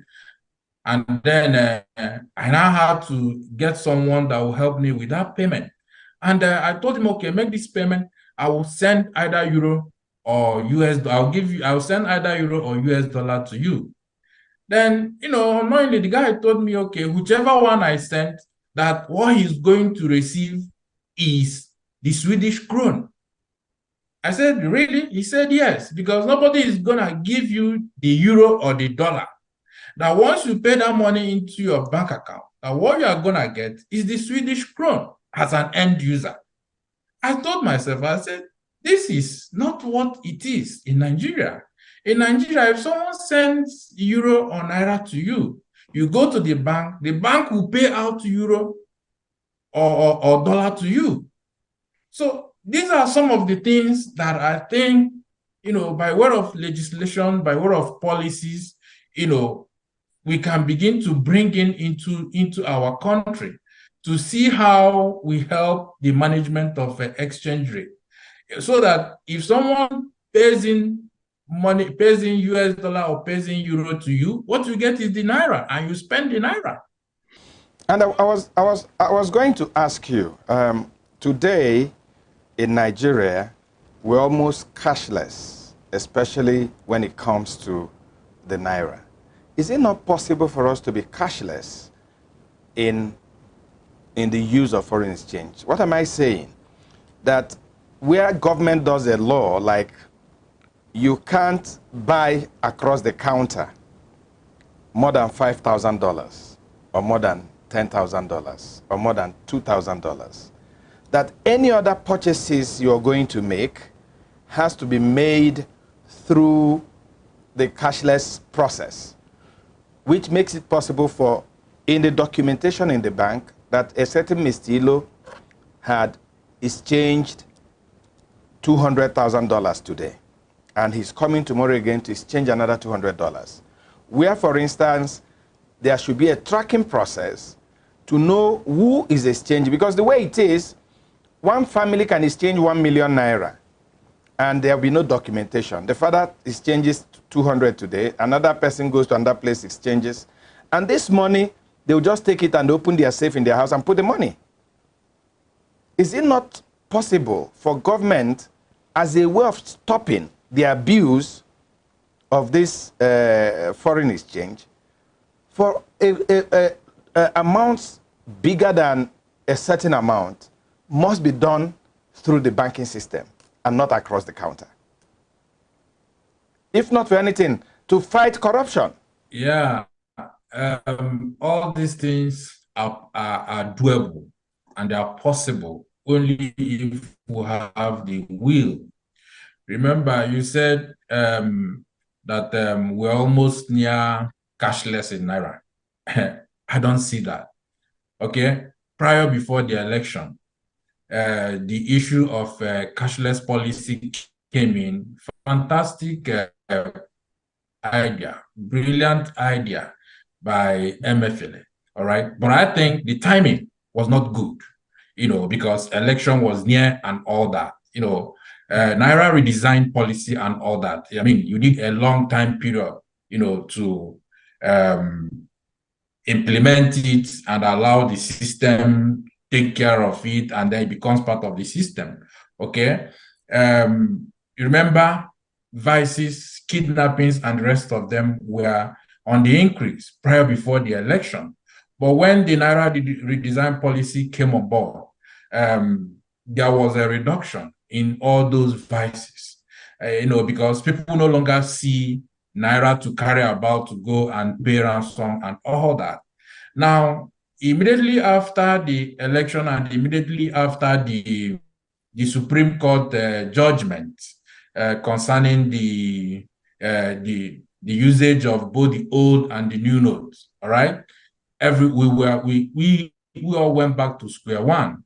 And at the end of the day today, social vices, kidnapping is also on the increase, because kidnappers expect you, because they know you can have access. If you are looking for 20 million naira, you can get it across the counter and go and place it for them where they want you to place it for them and all that.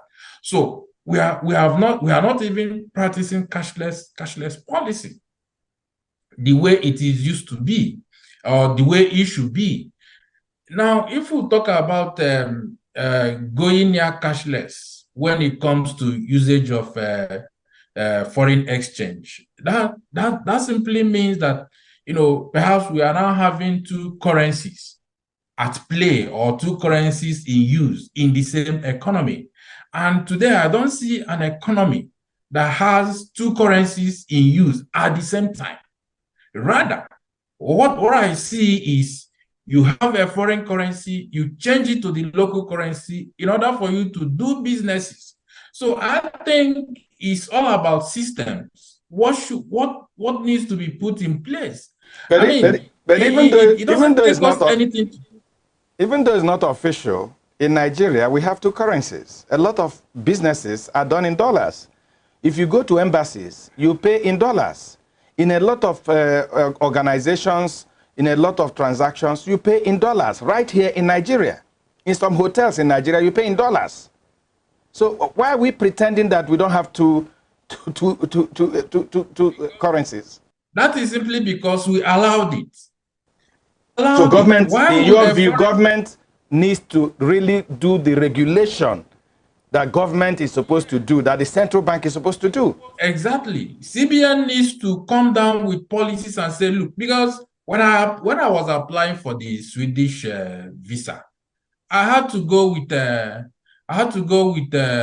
dollar card. No, I had to apply online, and then with my dollar card, and I had to pay the visa fee of $82. All right, right from the comfort of my bedroom. Fine and good, but that happened because the government allowed it to be so. If we had had an avenue or a process that, yes, you pay with your Naira card, all right, and then automatically the system converts it to dollar, however it does it, and then the Swedish embassy gets their value in dollar. I mean, that's paying with Naira. But simply because we have not done what we are supposed to do, perhaps we don't have the infrastructure.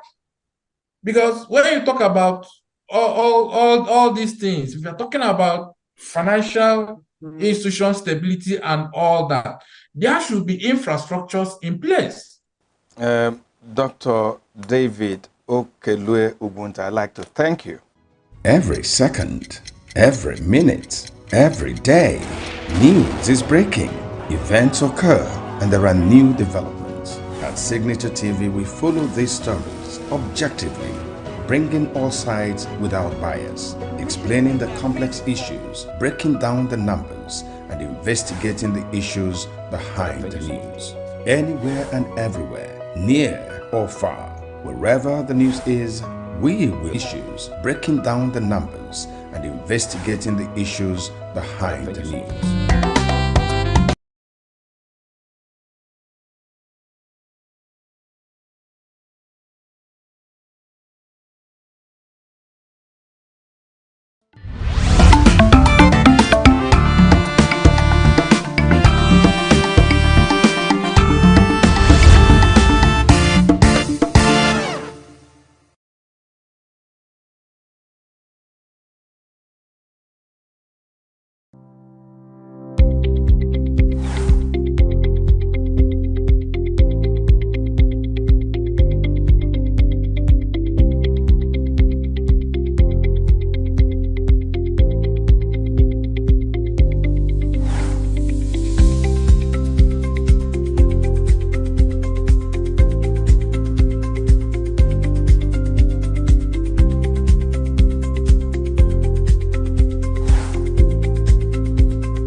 Welcome to Signature TV. I am Larry Kumo Ado. The headlines: Southeast states top chart as number of out-of-school children. Appeal Court affirms Julius Abure as Labour Party's national chairman. Macron lauds help in Lebanon, calls for sovereignty during the meeting with Arm. The Palestinian Prime Minister Mustafa meets EU top diplomat Callas in Brussels. Details shortly.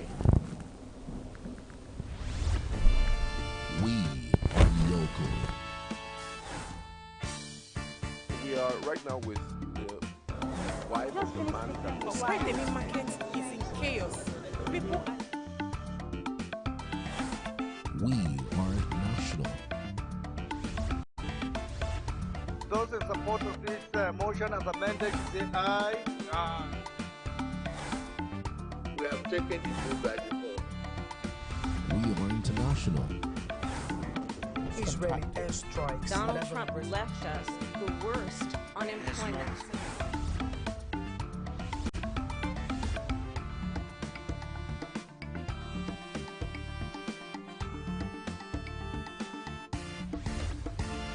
Signature TV, news in your pocket.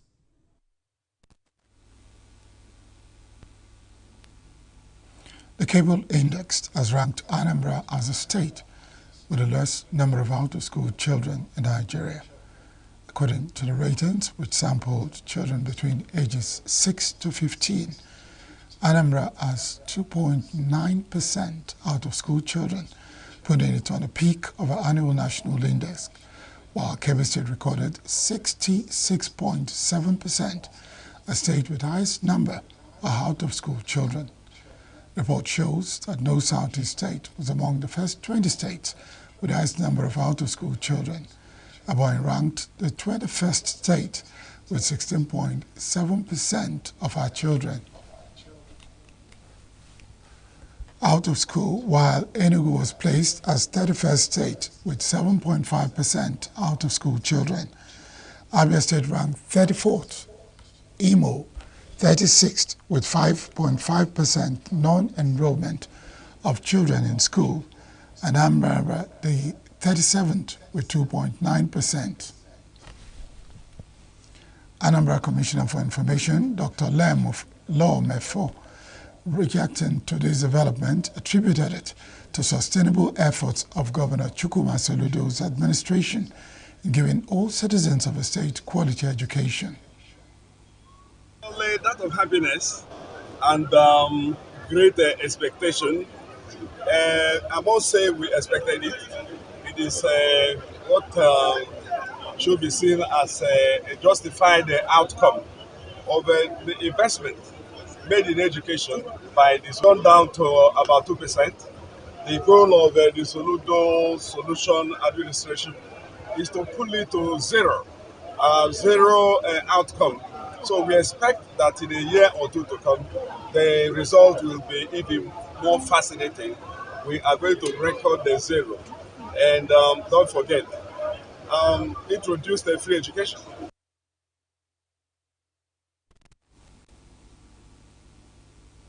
Universal Basic Education Commission, UBEC, has warned Nigerians against fake sites for the recruitment of teachers in the country. Speaking to Newsman in Abuja, the Commission's Public Relations Officer, David Akbe, said recruitment sites making the rounds on social media were fake. Reports indicated that Nigerians have been visiting the recruitment sites.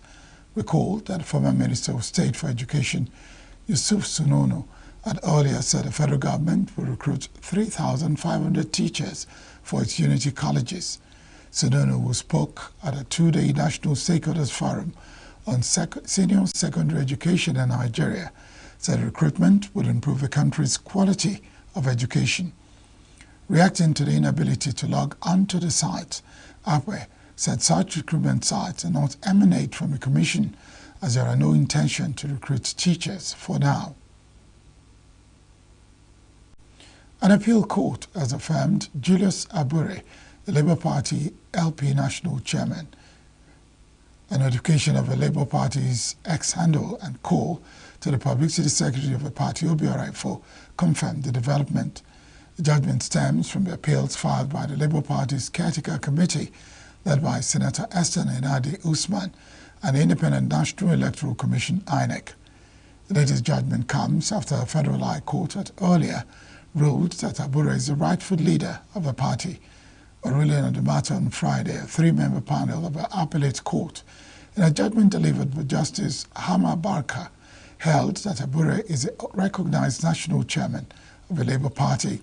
According to the court, its judgment of November 13, 2024, which earlier recognized Abure as the national chairman, subsists and has not been set aside by any court. However, the appellate court held that it did not delve into the issue of a leadership of a Labour Party because such issues are not justiciable. By striking out a suit for want of jurisdiction, it held that the appellate relied on its previous judgment of November 13 last year to hold that Abure remains national chairman of the Labour Party. The River State government has confirmed 5 cases of cholera and 9 associated deaths in an outbreak that has affected 2 local government areas of the state. Affected local government areas are Akukutoru and Andoni local government areas. According to the Commissioner for Health, Dr. Adeze Ore, the confirmed cases were recorded in Akukutoru, while 9 associated fatalities were reported across both Akukutoru and Andoni local government areas. Dr. Ore stated that the ministry, in conjunction with affected local government areas, has activated emergency response teams in the affected areas to contain the outbreak and prevent further spread, and also heightened sensitization efforts that have been initiated across the state to educate residents on preventive measures. The Commissioner emphasized the importance of maintaining hygiene and promptly reporting suspected cases to health authorities. She urged parents to cooperate with health teams as they work to mitigate the impact of the outbreak. Residents in affected communities are advised to ensure proper sanitation, drink only safe water, and seek medical attention immediately they experience symptoms such as diarrhea, vomiting, and dehydration. The government assured citizens that it remains committed to safeguarding public health and will provide updates as the situation evolves. 5 were confirmed from Akukutoru and none yet from Andoni because of our inability to collect stool samples from the reported cases by the time our team was notified and on ground.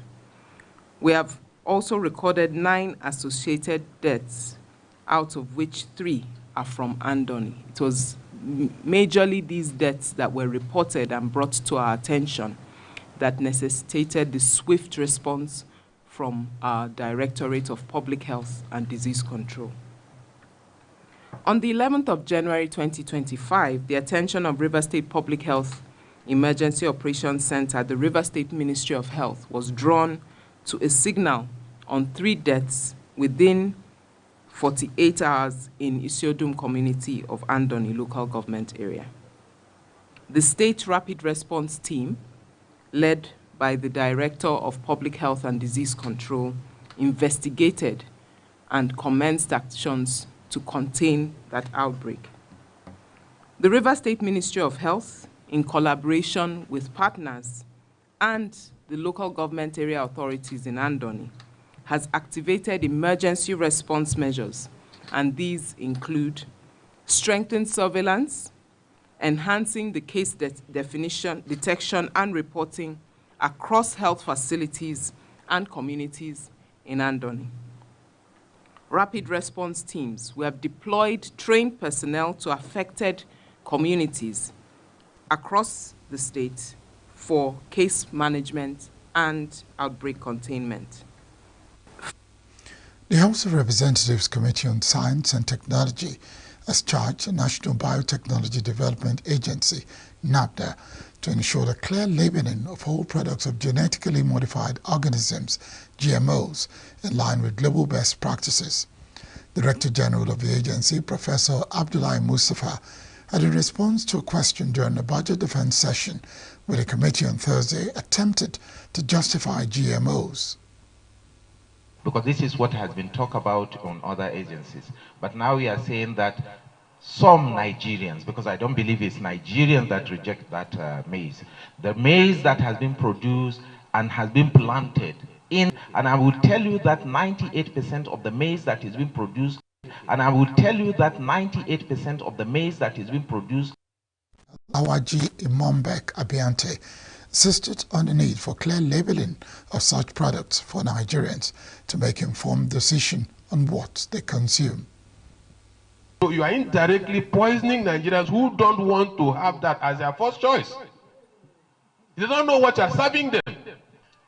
You are serving Nigerians what they ordinarily, if they have that knowledge, they will not want to accept. And you are justifying it as well. So please, do your research. Convince us with our figures. In Nigeria, even the same product cultivated in temperate environments, cultivated in Kano, cultivated in Bayelsa State, would definitely have obvious difference in their neutral composition and even in their ability to produce toxin and toxic substances.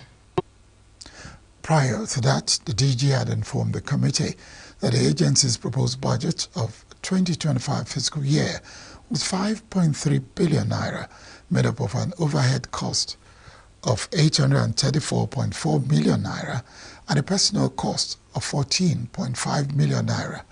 It's 39 centers nationwide. The committee also received budget submissions from a Trypanosomiasis Research Institute, Project Development Institute PRODA, National Board for Technology Incubation, NBTI, and the National Office for Technology Acquisition and Promotion, NOTAP.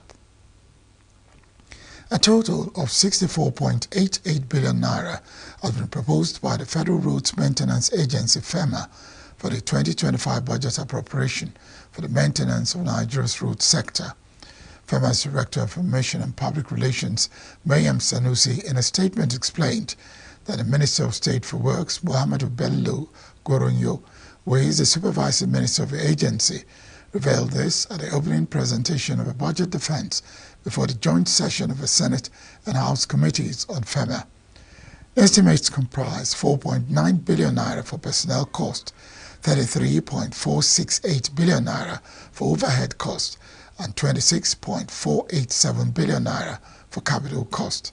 The budget prioritizes major trunk A roads within the 6 geopolitical zones, aligning with the President's development and economic recovery objectives of a renewed hope agenda.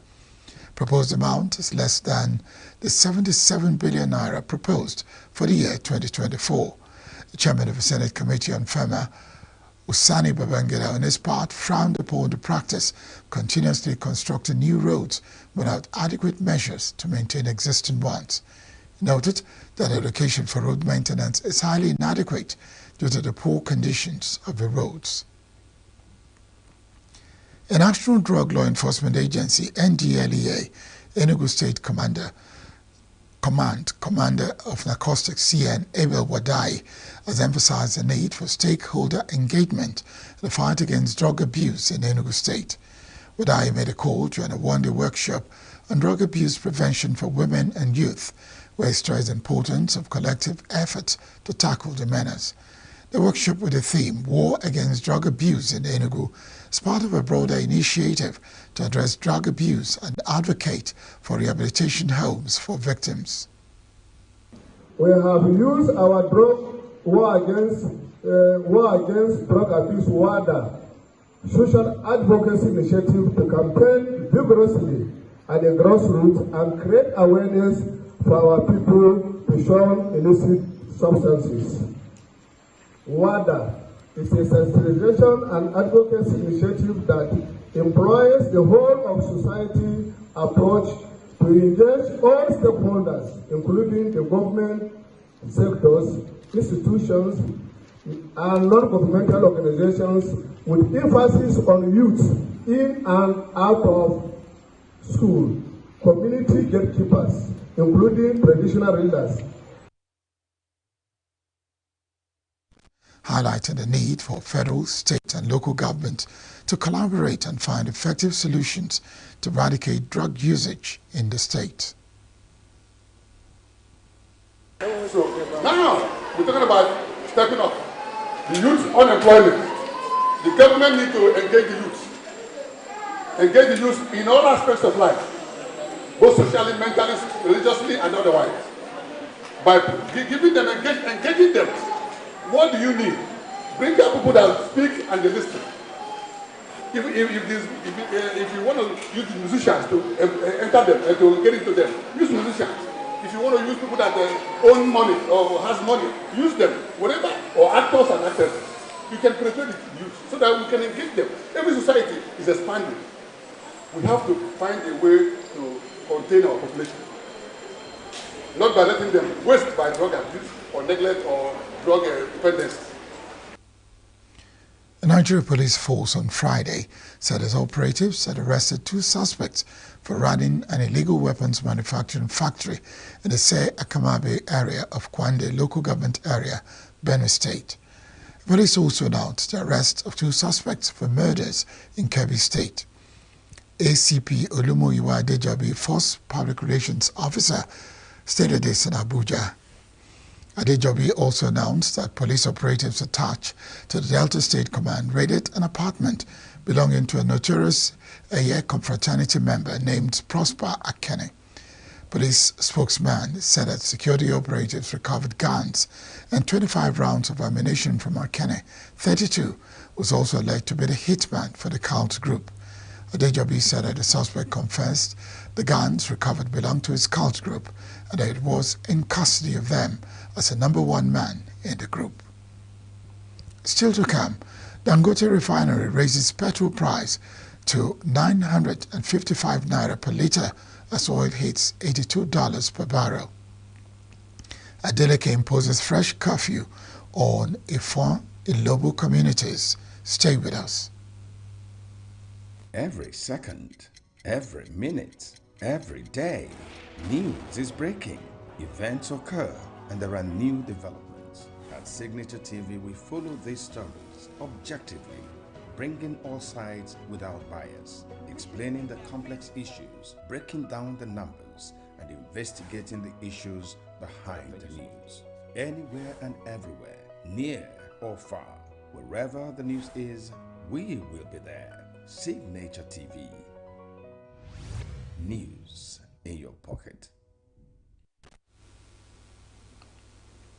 Sequel to an outbreak of yet another communal misunderstanding between Ifon and Ilobo communities, State Governor Ademola Adeleke has ordered that a curfew be imposed on the 2 warring communities with immediate effect. The Commissioner for Information and Public Enlightenment, Oluomo Kolakbo Alimi, made this known today in a press statement at Osogbo, the state capital. To forestall further escalation of the crisis, the governor has approved that a 7 p.m. to 7 a.m. curfew be imposed.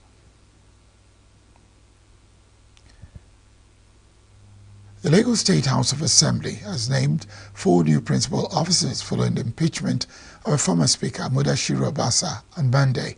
Speaker Mojisola Meranda made this known on Friday while presiding over a plot of a change of the leadership of the House. Mudashiru Obasa was impeached on Monday over alleged gross misconduct by 32 out of 40 members. Clerk of the House, Leko Onanefeko, was also suspended over alleged gross financial impropriety. The House also dissolved all the standing committees inaugurated by the former Speaker. The House has named Temitope Adewale as the new majority leader, while Adedamola Kasumu is the new deputy majority leader. The House has also named the Chief Whip, Mr. Setonjo David, while the Deputy Chief Whip is now Babatunde Sani. The Kano State government says it is committed to revive all abandoned garment clusters initiated by the administration of former Governor Rabiu Kwakwanso. Commissioner for Local Government Mohammed Tajo Othman gave the assurance on Friday in Kano. Othman expressed disappointment over the state of its centers across the 44 local government areas. He noted that the previous administration had abandoned the project, which was originally intended to create jobs and boost the state's economy.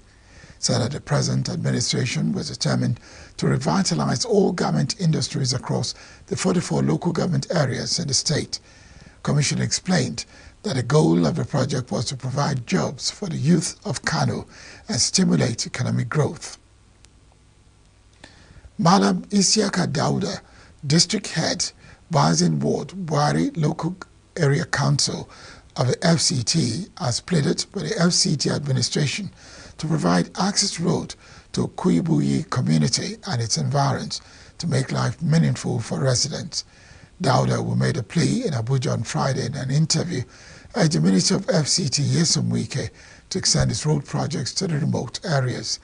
He noted that linking communities from Kuba to Buhari town with good roads will not only open up the area for development, but will reduce security challenges and provide easy transportation. Daud also decried the lack of junior and senior secondary schools in the area, saying that students trek long distances to secondary schools in either Kubwa or Buhari town. Wike had in 2024 inaugurated the construction and rehabilitation of several road projects within the satellite towns. Some of these projects included the ongoing construction of a Saburi Day Road, the rehabilitation of a 5-kilometer. The African Development Bank, AFDB, has reiterated the importance of advancing Africa's infrastructure development. The AFDB's Vice President for the Private Sector Infrastructure Industrialization, Suleiman Kwano, said this in a statement on Friday. Kwano said this at the 39th Oversight Committee meeting of a new Partnership for Africa's Development Infrastructure Project Preparation Facility, NEPAD IPPF. Facility provides critical financial and technical assistance to African countries, regional economic communities, and specialized agencies for preparing viable and bankable projects. It said the NEPAD IPPF Special Fund and a PDAF Special Delivery Mechanism, SDM, were critical in accelerating the bankability and financial closure of regional infrastructure projects across Africa.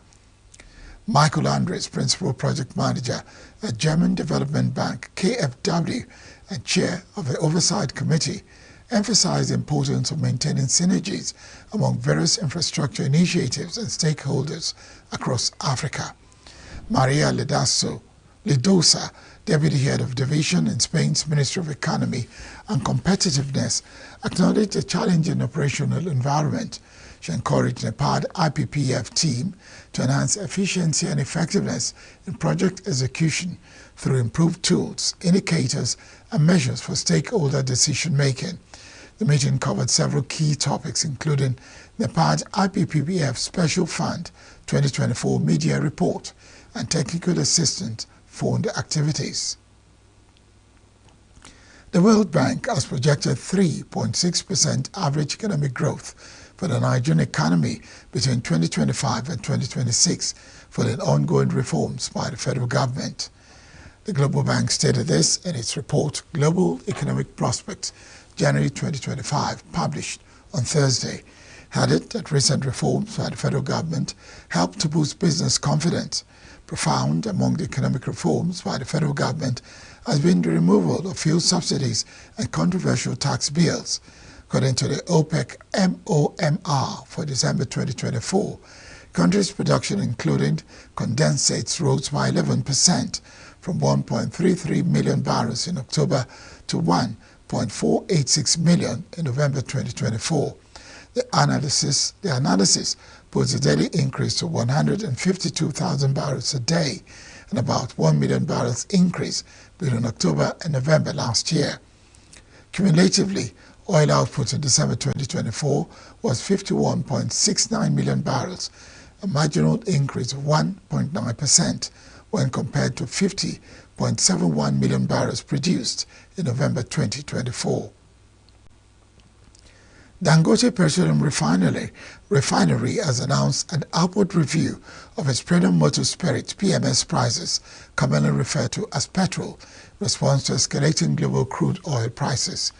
Refinery announced the new pricing structure in a statement released on Friday, setting a new bulk purchase rate at 955 naira per litre for customers purchasing between 2 million and 4.99 million litres. According to the statement, bulk buyers acquiring 5 million litres or more will now pay 950 naira per litre. Price adjustment reflects a 6.17% increase or 55.5 naira per litre compared to the discounted rate of 899.50 per litre offered during December 2024's holiday period. The statement added that a new rate took effect 5:30 p.m. today, impacting all unsold stock balances and pending orders. According to the Organization of Petroleum Exporting Countries, OPEC, development was driven by market instability and uncertainty is expected to continue in 2025. However, Minister of State Petroleum Resources Oil, Senator Heineken Dokbobri, on Thursday insisted that fluctuations in the pump price of petrol will be determined by the price of crude oil in international markets. Next is business news.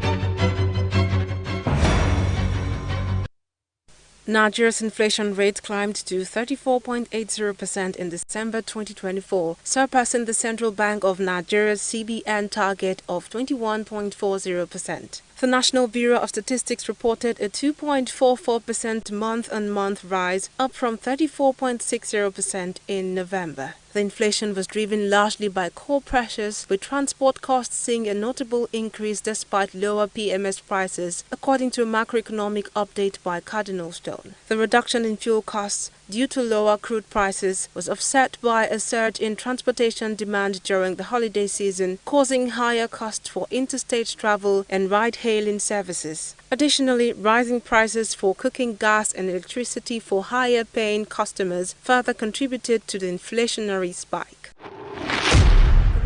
Upstream Petroleum Regulatory Commission (ENUPRC) announced that the nation's oil rig count reached 32 in 2024, doubling from 16 in 2021. ENUPRC Chief Executive Benga Komolafe highlighted this as a result of enhanced upstream activities to boost crude oil production. The commission aims to increase daily oil production to 2.1 million barrels by 2025, up from 1.6 million barrels in December. Komolafe stressed that the growing rig count reflects Nigeria's effort to strengthen its competitiveness in the global oil market. Oil rigs, essential for extracting oil and gas, serve as a critical measure of production activity. This increase shows Nigeria's progress in revitalizing its oil sector and achieving long-term sustainability in energy production. British Petroleum plc BP announced yesterday that it will reduce its global workforce by over 5% as part of the strategy of CEO Murray Auchincloss to lower costs and rebuild investor confidence. The company will cut approximately 4,700 employees and 3,000 contractor positions this year. The decision follows a comprehensive review of BP's divisions. Auchincloss aims to save at least $2 billion by 2026 to enhance returns and address concerns over BP's energy transition strategy. The move comes after the resignation of former CEO Bernard Looney in September 2023. BP's shares rose 1.8% following the announcement, reflecting the positive market response to the company's cost-cutting measures. BP currently employs around 90,000 people globally. The International Labour Organization reports that global unemployment remained at a record low of 5% in 2024, the lowest rate since 1991. This trend is expected to persist through 2025, despite a slowdown in global economic growth from 3.3% to 3.2%. ILO chief macroeconomist Eckhoard Ernst gave a breakdown on the figures. Unemployment rate so low. We see stability over the next 18 months. We're talking about 187 million unemployed, and that slightly declines by 500,000 until the end of next year, but on account of a slower or lower labor force participation rate. It comes to countries, and in particular it hides the fact that we don't see any progress over the last 10 years. Since 2015, not much has happened, especially in low-income countries where informality and working poverty is still very high. We're talking about informality rates in these countries of 80% and working poverty of around 240 million people worldwide.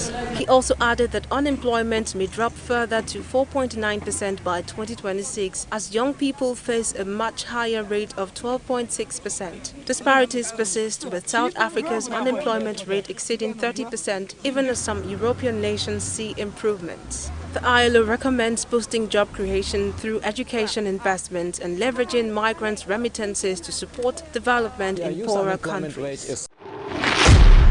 The global economy faces headwinds in 2025, with 56 of chief economists surveyed by the World Economic Forum predicting weaker conditions. Europe, marked by 3 years of sluggish growth, remains the weakest region, while the US shows short-term promise despite concerns over debt and inflation. China's growth is expected to decelerate further, driven by subdued consumer demand. Meanwhile, trade remains resilient, with 48% of economists anticipating increased global trade volumes despite fears of rising protectionism and economic fragmentation. Experts stress the need for collaboration amid growing political and economic divides. And that wraps up the news on Signature Business. I am Tom Sinime Natus.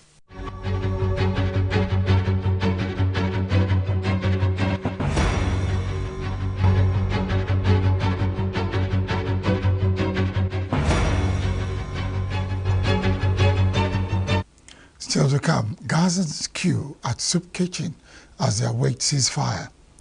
Dutch battleship arrives in Estonia's as NATO increased Baltic Sea presence. These and more after the break.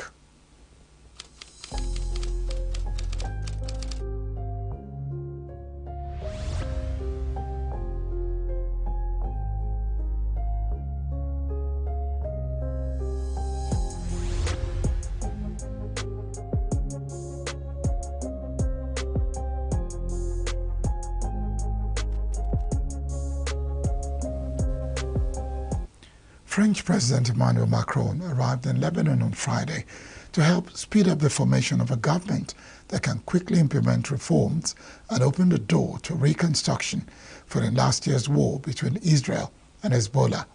In helping break Lebanon's political deadlock, along with the United States and Saudi Arabia, that has now led to a new president and prime minister. Macron is the first foreign head of state to visit Beirut since Aoun was elected, and Nawat Salam was designated as prime minister. As a former French protectorate, Beirut has strong historical ties with Paris, but the relationship has been complicated in recent years. Macron expressed his support to Aoun's goal of sovereignty, which the French leader said was a precondition for lasting ceasefire with Israel. Last January 9th, in the middle of winter, spring appeared. And you are this hope, and the appointed Prime Minister concretizes this hope by your side.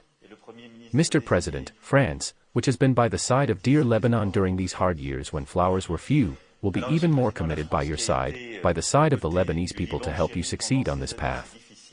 First, we will support your goal for a sovereign Lebanon and a state who has the authority to exercise this sovereignty everywhere in its territory.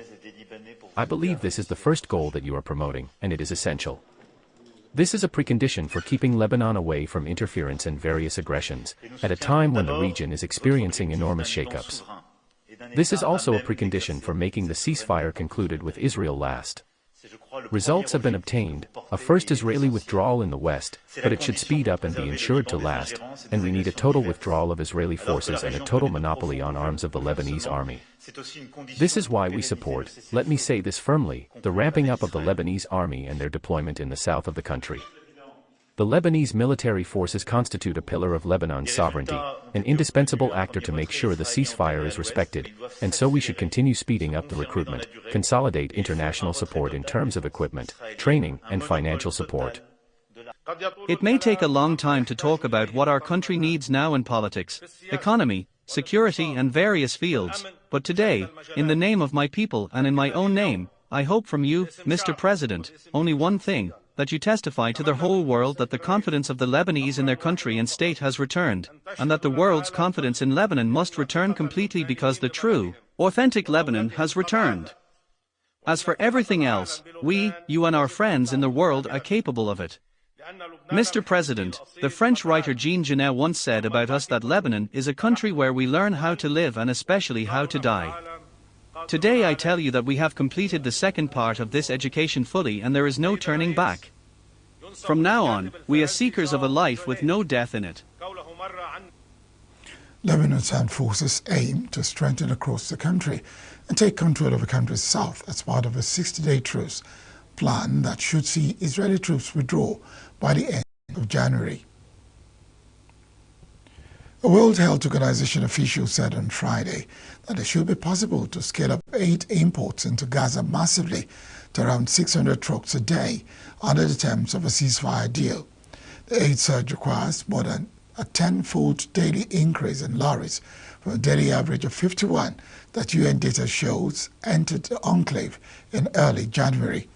Critical details of the scale-up are still to be worked out, aid workers say, with details for how to improve security being one of the main outstanding concerns. WHO plans to bring in an unspecified numbers of prefabricated hospitals to support Gaza's decimated health sector over the next 2 months. Peppercorn said currently only about half of Gaza's 36 hospitals are partially functional, according to the WHO. Peppercorn said he expected the ceasefire to allow for more medical evacuations for over 12,000 patients currently on the waiting list, of whom around a third are children. The ceasefire process starts on Sunday, and the UN and partners are very much planning to prioritize as much as possible. You've seen in the documents the targets to get between 500 and 600 trucks in per day over the coming weeks and during those phases. That would be a huge increase of the 40 to 50 what we have seen over the last months. So that would be an enormous increase. If those obstructions are taken away, and we will have more entrances into Gaza, and indeed there are many trucks already ready.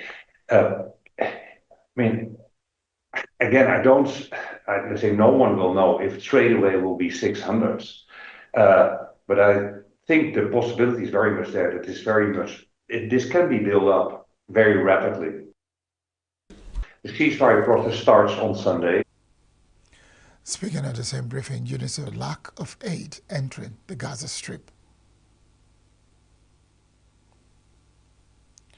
Palestinians gathered at a soup kitchen in Gaza's Khan Yunis on Friday, attempting to receive cooked meals as they await the Israel-Hamas announced ceasefire deal to come into effect on Sunday.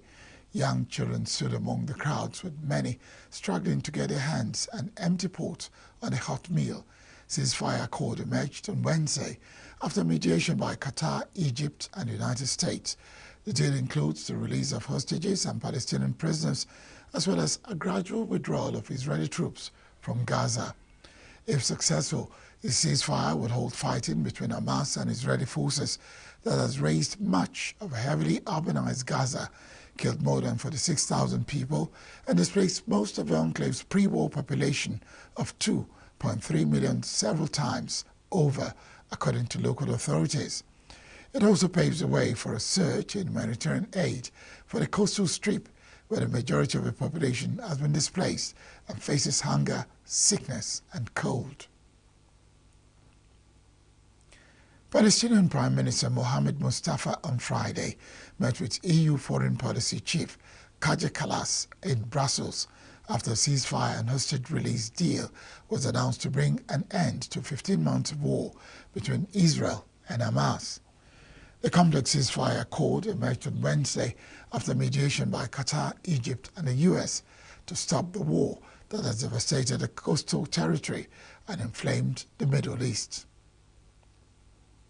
Palestinians inspected on Friday the damage to a tent for displaced people in the aftermath of an Israeli strike in Khan Yunis. Nearby, people at Nasser Hospital mourned and prayed over bodies of loved ones killed in Israeli airstrikes. The Israeli cabinet will meet to give final approval to a deal with militant group Hamas for a ceasefire in Gaza and a release of hostages, Prime Minister Benjamin Netanyahu's office said on Friday. Amidst concern, the accord may be delayed.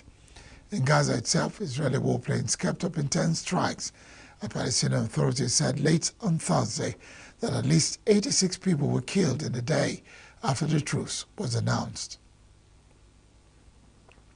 A home in Sydney previously owned a light with one spray painted with an anti-Semitic slur. The attack, the third targeting the Jewish community in Sydney in 2 months, happened on a property once owned by Alex Rashning, the co-chief executive of Executive Council of the Australian Jewry, the New South Wales Premier Chris Ning said.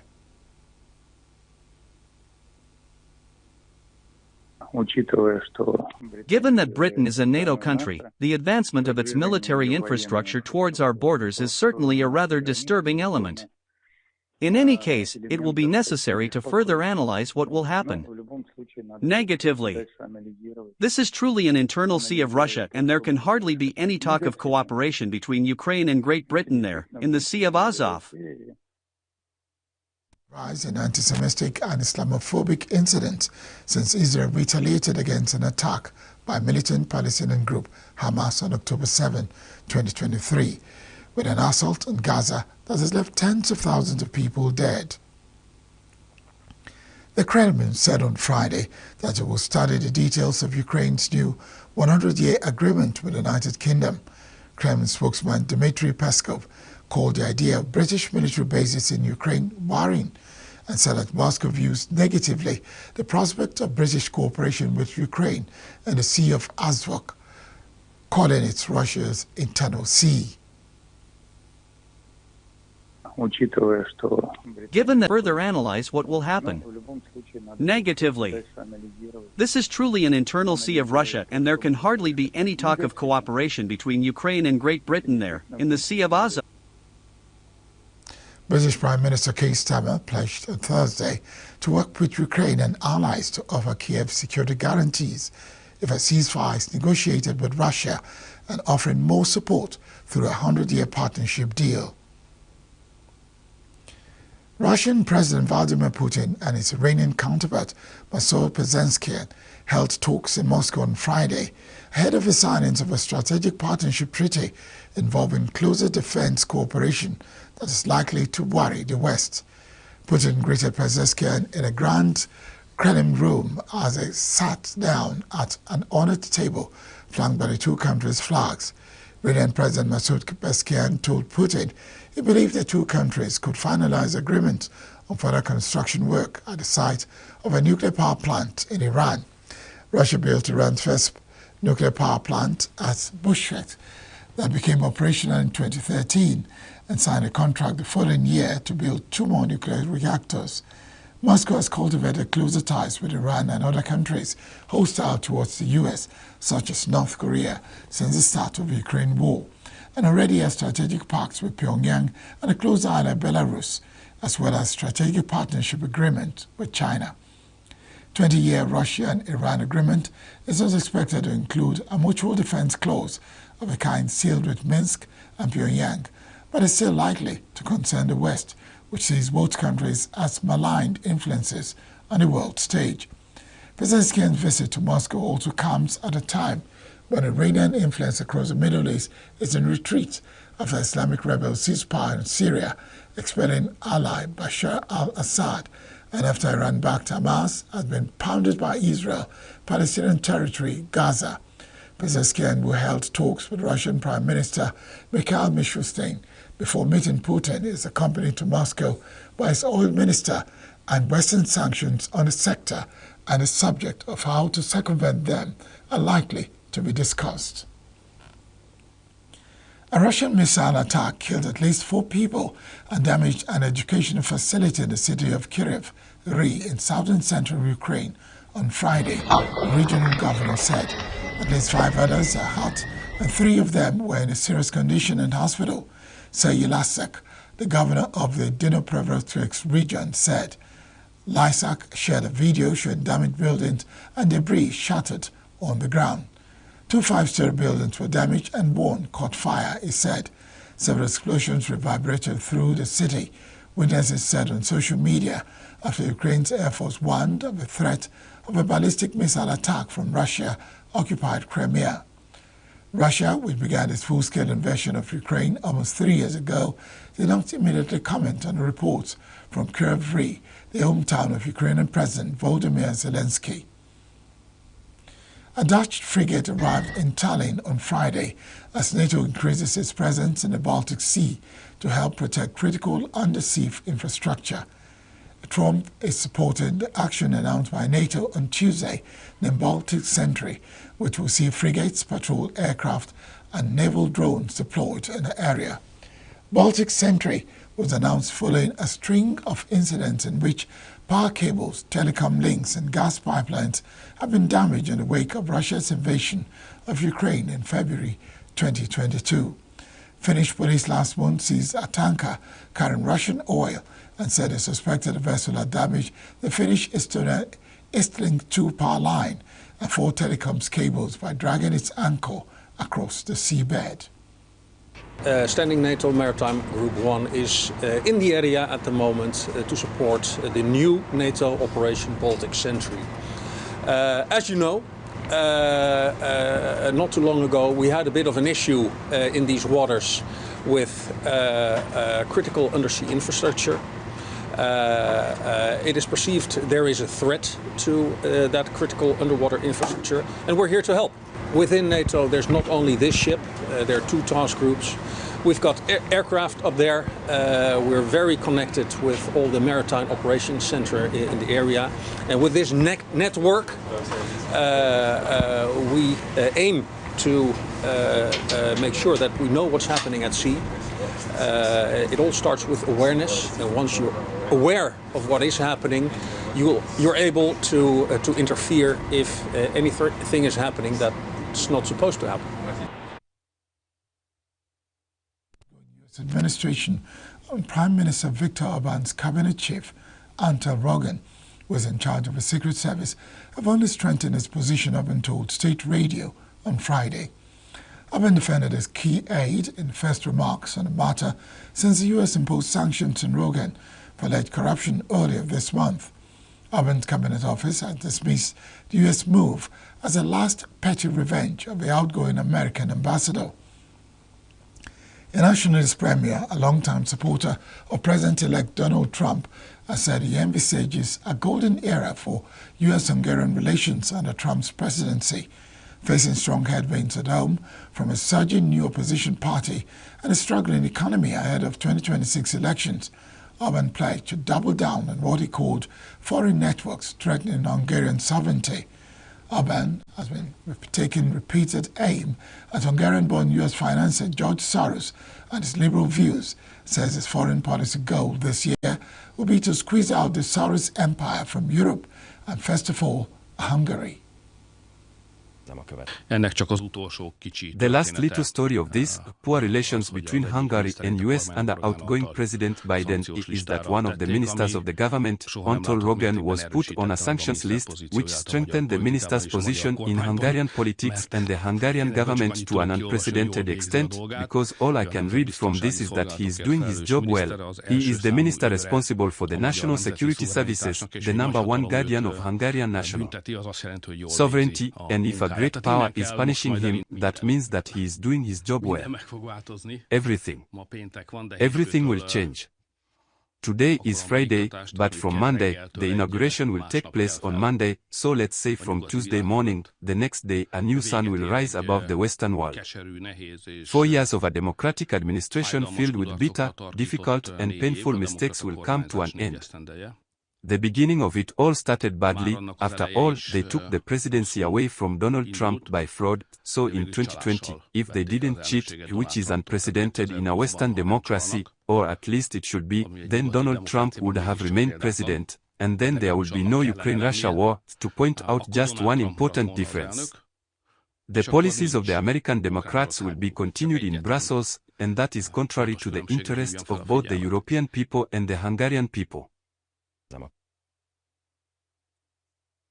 And will never require companies or individuals to collect data or provide data to it in any way that violates the law, China's foreign ministry said on Friday. Speaking at a regular news briefing, China's foreign ministry spokesperson Guo Jiankong was responding to a question about 6 Chinese companies, including TikTok, Shein, Xiaomi, which have been named in a privacy complaint filed by Austrian advocacy group ENUGU, claiming the firms were unlawfully sending European Union user data to China. China attaches great importance to and protects data privacy and security in accordance with the law, Guo added. ENUGU said Alibaba's e-commerce site, AliExpress, retailer Shein, TikTok, and phone maker Xiaomi admits to sending Europeans' personal data to China, citing transparency reports and other documents, while retailer Temu and Tencent's messenger app WeChat transferred data to undisclosed third countries, likely China. Xiaomi spokesperson said the company was examining the allegations and would fully cooperate with authorities to resolve the matter if they approach the company due to this complaint. Other companies did not immediately respond to requests for comment. Bushra Khan, the wife of Pakistan's former Prime Minister Imran Khan, is said to spend 7 years behind bars after a court sentenced her alongside her husband in a land corruption case on Friday. Born Bushra Riaz Watto changed her name to Khan after her marriage in 2018. She had been growing into a leadership role in her husband's Pakistan Tehrik-e-Insaf PTI party since he was jailed in August 2023. Khan and her followers commonly referred to her as Bushra Bibi or Bushra Begum, titles that denote respect in the Urdu language. The verdict in the case, the largest in terms of financial impropriety faced by Imran Khan, was delivered by an anti-graft court in a prison in the garrison city of Rawalpindi, where the one-time cricket hero has been jailed since August 2023. Imran Khan was sentenced to 14 years in prison, and the PTI has said it would appeal both sentences. Former Bank of Canada Governor Mark Carney announced that he was running to replace Prime Minister Justin Trudeau as leader of the ruling Liberal Party, saying he wanted to focus on the struggling economy. Carney, 59, launched his bid as an event finance minister. Chrystia Freeland, whose resignation last month over policy differences led to Trudeau's decision to quit. The new Prime Minister is likely to be in the office for long. Minority government could be toppled in Parliament as soon as the end of March, triggering an election that polls indicate the official opposition to Conservatives would win. Carney, who was also governor of the Bank of England, is running as an outsider with considerable financial experience. Yes, Canada needs change, but not just any change. We need change that works for people, and we've never needed it more. So if you remember one thing from what I say today, remember this. I am going to be completely focused on getting our economy back on track. And if you wonder why I can succeed where others have failed or will fall short, consider this. I've helped manage multiple crises, and I've helped save 2 economies. I know how business works, and I know how to make it work for you. I've worked around the world, but I'm grounded in what I learned right here in Edmonton. To be responsible, to be fair, to stay humble, to work together, and to never, ever give up. Hawaii's Kilauea era began spewed lava in a new eruption on Wednesday and Thursday. This marks its 4th eruptive phase since it came back to life in late December. Intermittent lava activity has been observed in the crater at the summit of Kilauea since the volcano reawakened on December 23. The Hawaiian Volcano Observatory said it was possible the lava fountain's height will increase as more gas-rich lava reaches the surface. The Hawaiian Volcano Observatory said it will continue to closely monitor the eruption, and it was in contact with Hawaii Volcanoes National Park and the Hawaii County Civil Defense Agency about eruptive hazards. Erling Haaland signed a 10-year contract with Manchester City, which will keep him at the club until 2034, Premier League club announced on Friday.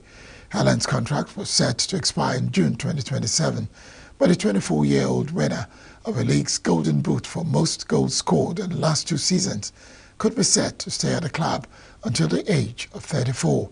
Norwegian, who was signed from Borussia Dortmund in 2022, has netted 111 goals in 126 matches for City, winning the treble of the Premier League, FA Cup and Champions League in his debut season under manager Pep Guardiola. Haaland broke records in the first season in England, netting 36 goals in his debut Premier League campaign and 52 competitions. Scored 27 league goals last season as City won a 4th consecutive Premier League title, while he has netted 16 so far. And yeah, I'm going to stay for a long time, so now I can fully focus on getting better, because I'm going to stay for such a long time. So full focus on performing, on getting better, and to give all the fans what they want. People think it's only because he's this or that, but the amount of hours he puts down is also motivating, and it's also inspiring as well to see, because he demands a lot, but that's what I want. I want people to demand a lot from me, and to put pressure on me, and yeah, so far so good. I am Barry. Thank you very much for watching.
Good morning this morning and welcome to Signature Morning on Signature Television, your favorite morning show.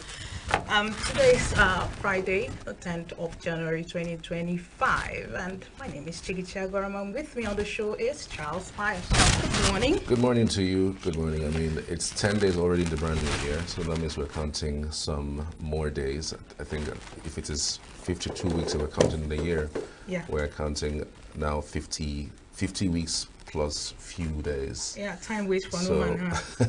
Whatever you're doing this year, start planning, start putting it into implementation mode if you can. If you need to meet people, start doing that immediately. Something I also thought about, recently is try as much as you can to mind your business this year.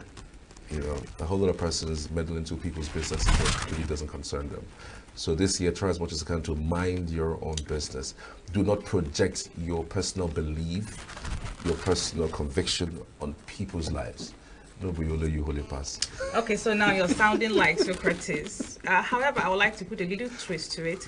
In as much as you have been admonished not to, meddle in other people's businesses, I would say also look out for your brother, be your brother's keeper. A phone call could save your life.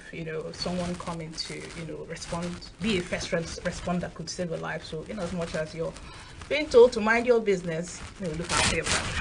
All right, so don't go anywhere. We'll come back right after the short break with newspaper headlines and review. Stay with us.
And if you're just joining us, thank you so much. This is still Signature Morning on Signature TV. Don't forget to go over to our social media platforms, go like, comment, share, and subscribe. Welcome to our newspaper headlines and review. First up, Daily Trust, and just above, below rather, the mast, there are three news items of importance. Edu Bagudu grilled as Senate opens 2025 budget defense. Address bandits influx. Afenifere urges Southwest governors and northern groups demand VAT reduction to 3%. Many killed as gunmen attack Katsina villages with a rider. 2 policemen die in expatriates tax regime. Court summons Fagbemi Tunjiojo. On attacks, 1,000 Benue households displaced in 1 week coming from Aliyah. Insecurity, federal government rules out foreign mercenaries. And then we move on over to the nation. Just above the mast, court freezes general hydrocarbons account over $225.8 million debt to First Bank. Sanwo-Olu signs 337 trillion naira budget, inaugurates Ikeja GRA roads. Okwebolo, council chiefs unable to account for 83 billion naira allocation. Edun Idris take first shots as 2025 budget defense opens. CBN suspends export proceeds repatriation extension. Council poll, court to rule on Osun APC case next week. Federal government threatens to terminate roads contracts in Southeast and South-South. Finally, on the nation, Nigeria seeks raise and $2 billion currency swap deal with China. Over now to the Daily Times newspaper. On the Daily Times, China-Nigeria relations, why Tinubu calls for currency swap threatening. Boldly printed on the front page of the Daily Times. First Bank, why stakeholders want Otedola out. Threats to life, you lied, Ganduje tells Peter Obi. ENUGU condemns attacks on Sun newspaper's correspondent at PDP Secretariat. Belchi flood, Tugar advises communities to clear drainages.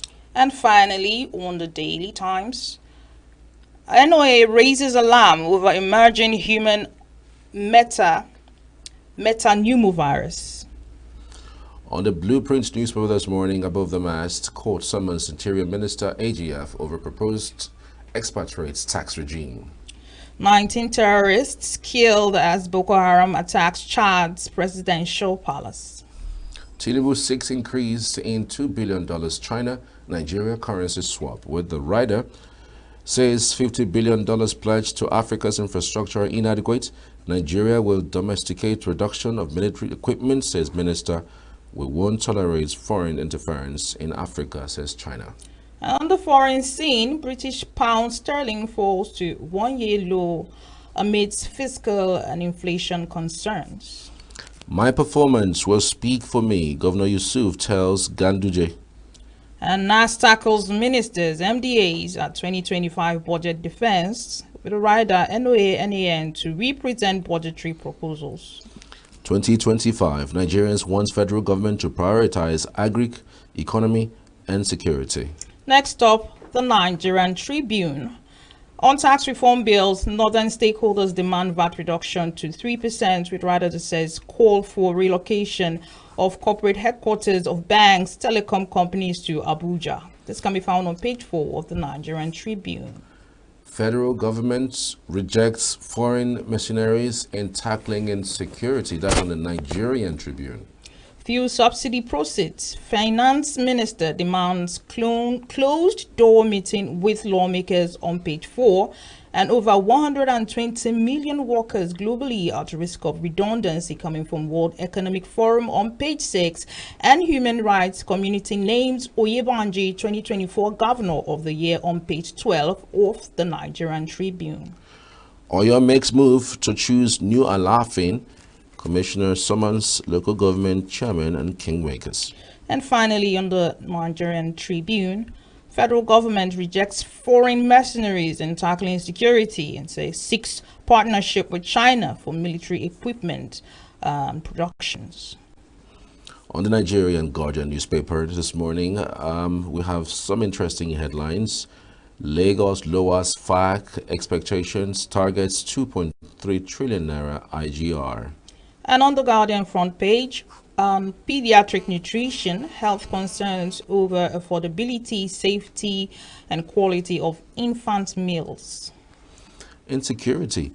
Afenifere alerts Southwest governors as experts tackle federal government on terrorism funding. Lagos lowers FAC expectations and targets 2.3 trillion naira IGR. Northern groups seek reopening of land borders.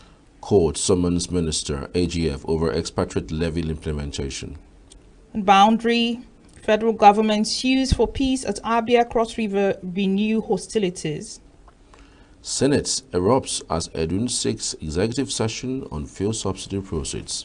Moving over to the Punch, just above the Punch newspaper mast, general hydrocarbon accounts frozen and $225 million debt dispute with First Bank. Nigeria, China plan collaboration on military training arms production. With the rider, China announces there's 1 billion yuan grant for Nigeria, others to train over 7,000 military personnel. Afenifere Igboho offers support as police squad combats Southwest bandits. Power stagnates at 4,500 megawatt despite $3 billion loans. Sanwo-Olu signs 3.36 trillion naira 2025 budget, opens 5 roads. Biden, Trump, others pay tribute as U.S. buries Carter. Still on the Punch, Senate grills finance minister over subsidy savings. Man jailed 2 years for defrauding American of $345,000. Sanwo-Olu signs 3.36 trillion naira 2025 budget, opens 5 roads. And that's the much we can take for our newspaper headlines today, Friday. Moving over to our review, Chris, of course, is in the studio to give us his insights. Good morning, Chris, and good to see you. Good morning. Good morning and Happy New Year.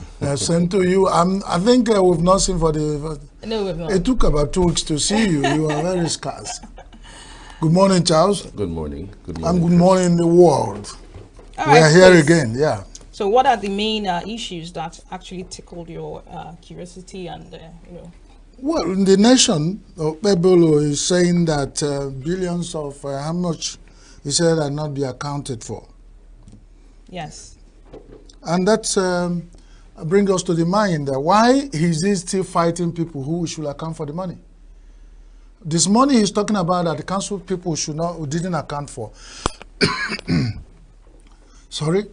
Are in the funds that were given to caretaker committee. Before now, no state in Nigeria have elected a local government council chairman. And now that they have one, he wants to dissolve them. So is there no contradiction in his actions? He should allow the elected people who should be held accountable. Now, if you are dissolving them and fighting and impeaching them and bribing, so that you people should have a hold on the local government. I think you have Edo State as a big state. Very viable, and they're wonderful people. You should concentrate on trying to see what you do with the Edo people and leave the local governments to breathe. You know, it's pretty interesting because it seems as though there's a script that the governor of Edo State is acting out. At first, it was the saga with taking the chairman and some councillors out from office using the state National Assembly, and then that didn't work. Then he tried using the local government assembly councillors to. He got some. He got some, and now this, and one begins to wonder because the APC government brought in local government autonomy. They are the ones that brought in the autonomy of. But it seems as if an APC governor is fighting, the local government. We have a lot of contradiction, and that's worrying. It's a lot of contradictory actions by the APC, sitting APC governor in Edo State. So I don't know, what are your thoughts on that? But you are right. I mean, a house divided against itself, they say, shall not stand. Now we can see clear evidence that there is total confusion. Because if you come in as a new governor, you should be well advised to look at where. They say a small bird perches on the tree, and before he perches, he has defecated the whole place, even before he perches. Now the worry is, African proverb will tell you. Now if the bird perches well and settles, that means he will fill up the whole place with bed sheet. Now, what this man started with is going to cause a lot of trouble for him. Remember, the local government is the grassroots government. So you should have played well and use whatever you find on the ground to step on their shoulder to touch the sky. But now he is even fighting that particular sector, the arm of government that will boast to his government and give him credibility. Whatever his fears, we don't know. But I know that Pebolo is playing the script of many governors in Nigeria, so they are watching him. His success will determine what they will do. But he's causing a lot of confusion. Check how many months he has taken position as governor of Edo State. We've not had anything. He's just concentrated on fighting local government autonomy. And he's bound to fail. Because at the end of it all, the APC government at the center, with the support of AGF, that's the Attorney General of the Federation, who had the support of the presidency, will not allow him to succeed, and he will find himself on the endless run of the locust. He will just be rolling and not gather animals. So it's better he leave that angle and look for where he will score cheap, and they call it in the business cycle, low-hanging fruit. The local government autonomy fight is not the low-hanging fruit. It's going to be, bring up a lot of things. You are saying this figure, who? This figure that cannot be accounted for. And not these people who are, they just barely how many more, they've not even clocked 1 month in office. You are saying they cannot account how many billions. Who gave them the money? You said, when were you elected? Has anybody given them any budget? These are people, he's just afraid of his own shadow. And they will not make. I mean, as a governor of the state, he needs to also do some checks at that level. I mean, even not for the fact that AG have mentioned this thing about his jurisdiction as to what he can do. I mean, to announce that 80 billion naira hasn't been accounted for. In fact, the new story is the fact that the local government chairmen were contributing to the PDP, pause, to finance the PDP activities in the states. For each of them, 800 million. So everything comes down to 80 billion. I mean, he needs to ask those questions to know why. At what point? I'm not quarreling with his position as governor to ask questions. You are asking questions that somebody should have asked yesterday. You are asking it today to who? The caretaker appointed chairman of councils. And how can somebody go and stoop on a shit? He didn't cheat. And it seems the new local government people are brand new. They didn't. So how you force them to stoop on somebody's? I mean, everybody should, and that's why we're encouraging local government autonomy. Let them be allowed. And it's at that point now, you now say, let what happened in the recent past now repeat itself in the current future. And that is exactly why he put his ground. He will tell the people, this is what the mess I found here. And then, remember, they are state governors, fund their parties. And the local government are the arms of government at that level constitutionally. So if they, I'm not encouraging embezzlement and corruption, but the African proverb says that Pepe will be stronger in that mortar where it's grounded. So if is it because of PDP, he's pursuing shadow. You have moved PDP. Let it settle. All right. So before I get to the next item on the agenda, I actually agree with both of you. In as much as he should pursue low-hanging fruit, I think he also has some kind of oversight function, that he needs to explore. However, it must be factual. There must be evidence, and not just he said this and he said that. Everything must be evidence based and factual. Yeah. All right. First Bank seems for all the wrong reasons. For a change. So the Daily Times printed on the front page saying stakeholders want Otedola, who sits at the board of First Bank Group. They are calling that he should be taken out. You do not in African proverb tell a man, look at your mouth, how you are eating your own thing. Stakeholders are the owners of the bank. As the person they mentioned, could be a bigger stakeholder, and because he has bigger share. So because of that share, you get elected as chairman for a long time. And if somebody's share comes up, the people will be looking at who has a bigger share, and it becomes a board. But there is abuse. Abuse can come, and the stakeholder said, we do not want you there again, because either because you have stayed here too long and we're not making moves. Change is a permanent thing. In the first place, what does Otedola want? With being First Bank chairman for too long? Is it the control of funds that comes from his oil business, control the one that is with the bank, control, so there are certain things that people will be fighting for. You do not hold on for too long. Otherwise, you will come to open up so many mess that you will not like. You would have said, if I've known, I would have allowed this to go, so I face a bigger thing. Otedola as a man in Nigeria, and his status, financially and otherwise, is bigger enough to allow, he can consider his position. And there are people who rule from the back, some rule from the front. With his position in the First Bank, if this will mess him up, he could as well say, okay, hold this, he start ruling from the back. There are some people who call the shot from the back. But there are certain things you start fighting. You become messy, and you start throwing up your name in negative, and people start looking at you. When the fight between the affair Babalola and Farotimi came up, somebody said that this is going to end up messy, that he advised affair Babalola to drop that case and find a way. You see how he got to the point that the man starts struggling, how to defend himself with his position in the society and the position where he got into. Use mallet to kill an ant. Remember, if you get fond of playing with chicken and, you know, you always find your body messed up with their drops. And Right. that's it. Sticking with Southwest, Makinde is crying foul, the governor of Oyo State. He's saying that there's an influx of bandits into the Southwest owing to the fact that the army is doing a whole lot in the Northwest and Northeast. And then one wonders really, I mean, for a governor to come out to say that kind of thing is something to really be concerned about. Femi Ferrer is also saying that the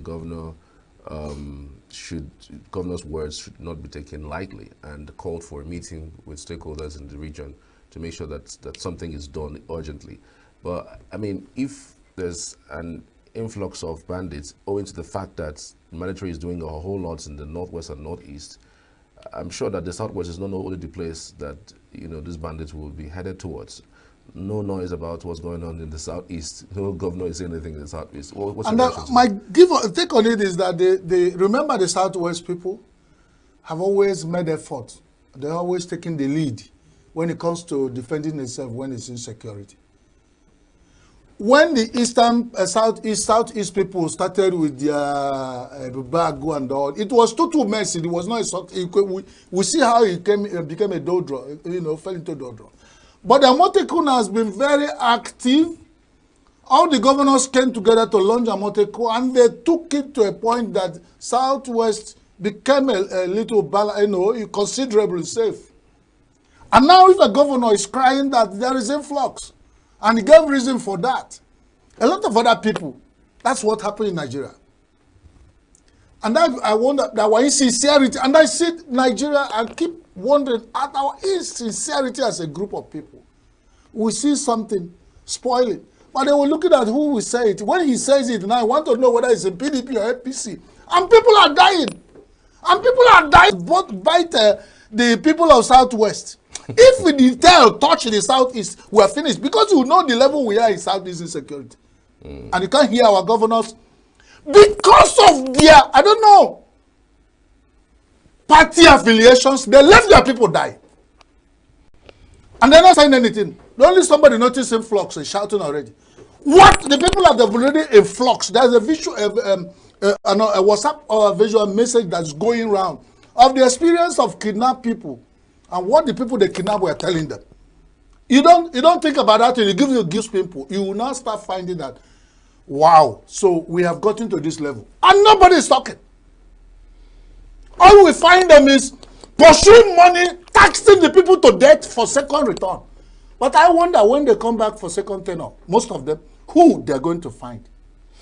The whole Southeast governors are totally a disappointment to me as a human being. All right, Chris, they're not going to the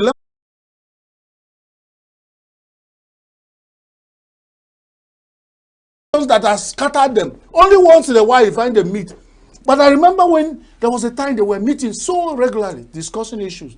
It gives you some certain confidence because the Igbo says that there are certain things, if you are traveling on the road and see people, policemen and army and all, it gives you confidence at least that somebody is making effort. But you know when you drive in Nigerian road, especially in Southeast for 2 minutes, you do not see anybody. You know what that means. So what happened that our governors who are supposed to be the chief security officers are not even talking, they keep quiet? Well, in the defense of our own governor in Enugu State, we know quite recently. I don't know who are defending because nobody has fought nobody. Nobody. If you want to defend anybody, if you are paid to defend them, good. But we are talking about the real issue. No, there's no time for defense. I don't care about who. We can even try to bring some hope if you allow me to just finish. I don't know. I don't know what hope you're giving me. We are reviewing the issues. Tinubu was in Enugu, yes. And part of the things that he commissioned was a control and command center. No, we are hopeful that that center will be able to, bring, intelligence based on security. Together, we make more impact. You're a Christian, you read the Bible, it said one we have to start from 10 we do one does. Which things are spoiling their individuality. This is not coming together. This is not coming together to fight this. I hear you. Okay, when you get Enugu safe, because you are commanded then let the others. They can scale. No, they can scale. That's scale another what? Option. Scale? They can scale the command center to other states. I mean, that's another option. Yeah, good defense. Good defense for your governor. I'm not defending anybody. I'm stating no, the facts. that's what you are trying to do. I didn't say that whatever they achieved is not standard. I'm saying that they are not being able to work together has caused more harm. Well, let's. And it has potential of causing even more harm. And speaking of leadership, Ohanaeze Ndigbo's leadership tussle is today. I'm talking about who takes over. The voting will be in ENUGU. We've had several persons, like 5 persons, who are vying to become the president of Ohanaeze Ndigbo. What are your expectations? From the history, the story we got in together up to now, it says that a slot for River State to take. So head hotel, we're expecting, and I've tried to read the profile of all the 5 people that are there, and they've even won some people who they felt that are infiltrators, that are saboteurs, that are not from River State, who want to come in through the back door, and they fought that. So this is I was so impressed that Ohanaeze put that. So for some people who will sit comfortable somewhere, they will now say that the Southeast people have pushed them out. Because these people who keep denying whether they are Igbo or not, when it comes to presidency, they come back. When the Ohanaeze made that, it was Nzuko Igbo. That was the history, and they know where their Igbo brothers are existing. And they gave you that, and it's the constitution up to now. So this is a very clear way of pushing it to the people who are totally confused. Tribalistically, some people are even what they call them, they are mulattoes. Because of politics and what they stand to gain, they will deny the origin, and they will think they will stand, and their great-grandfathers are in the grave turning, and they will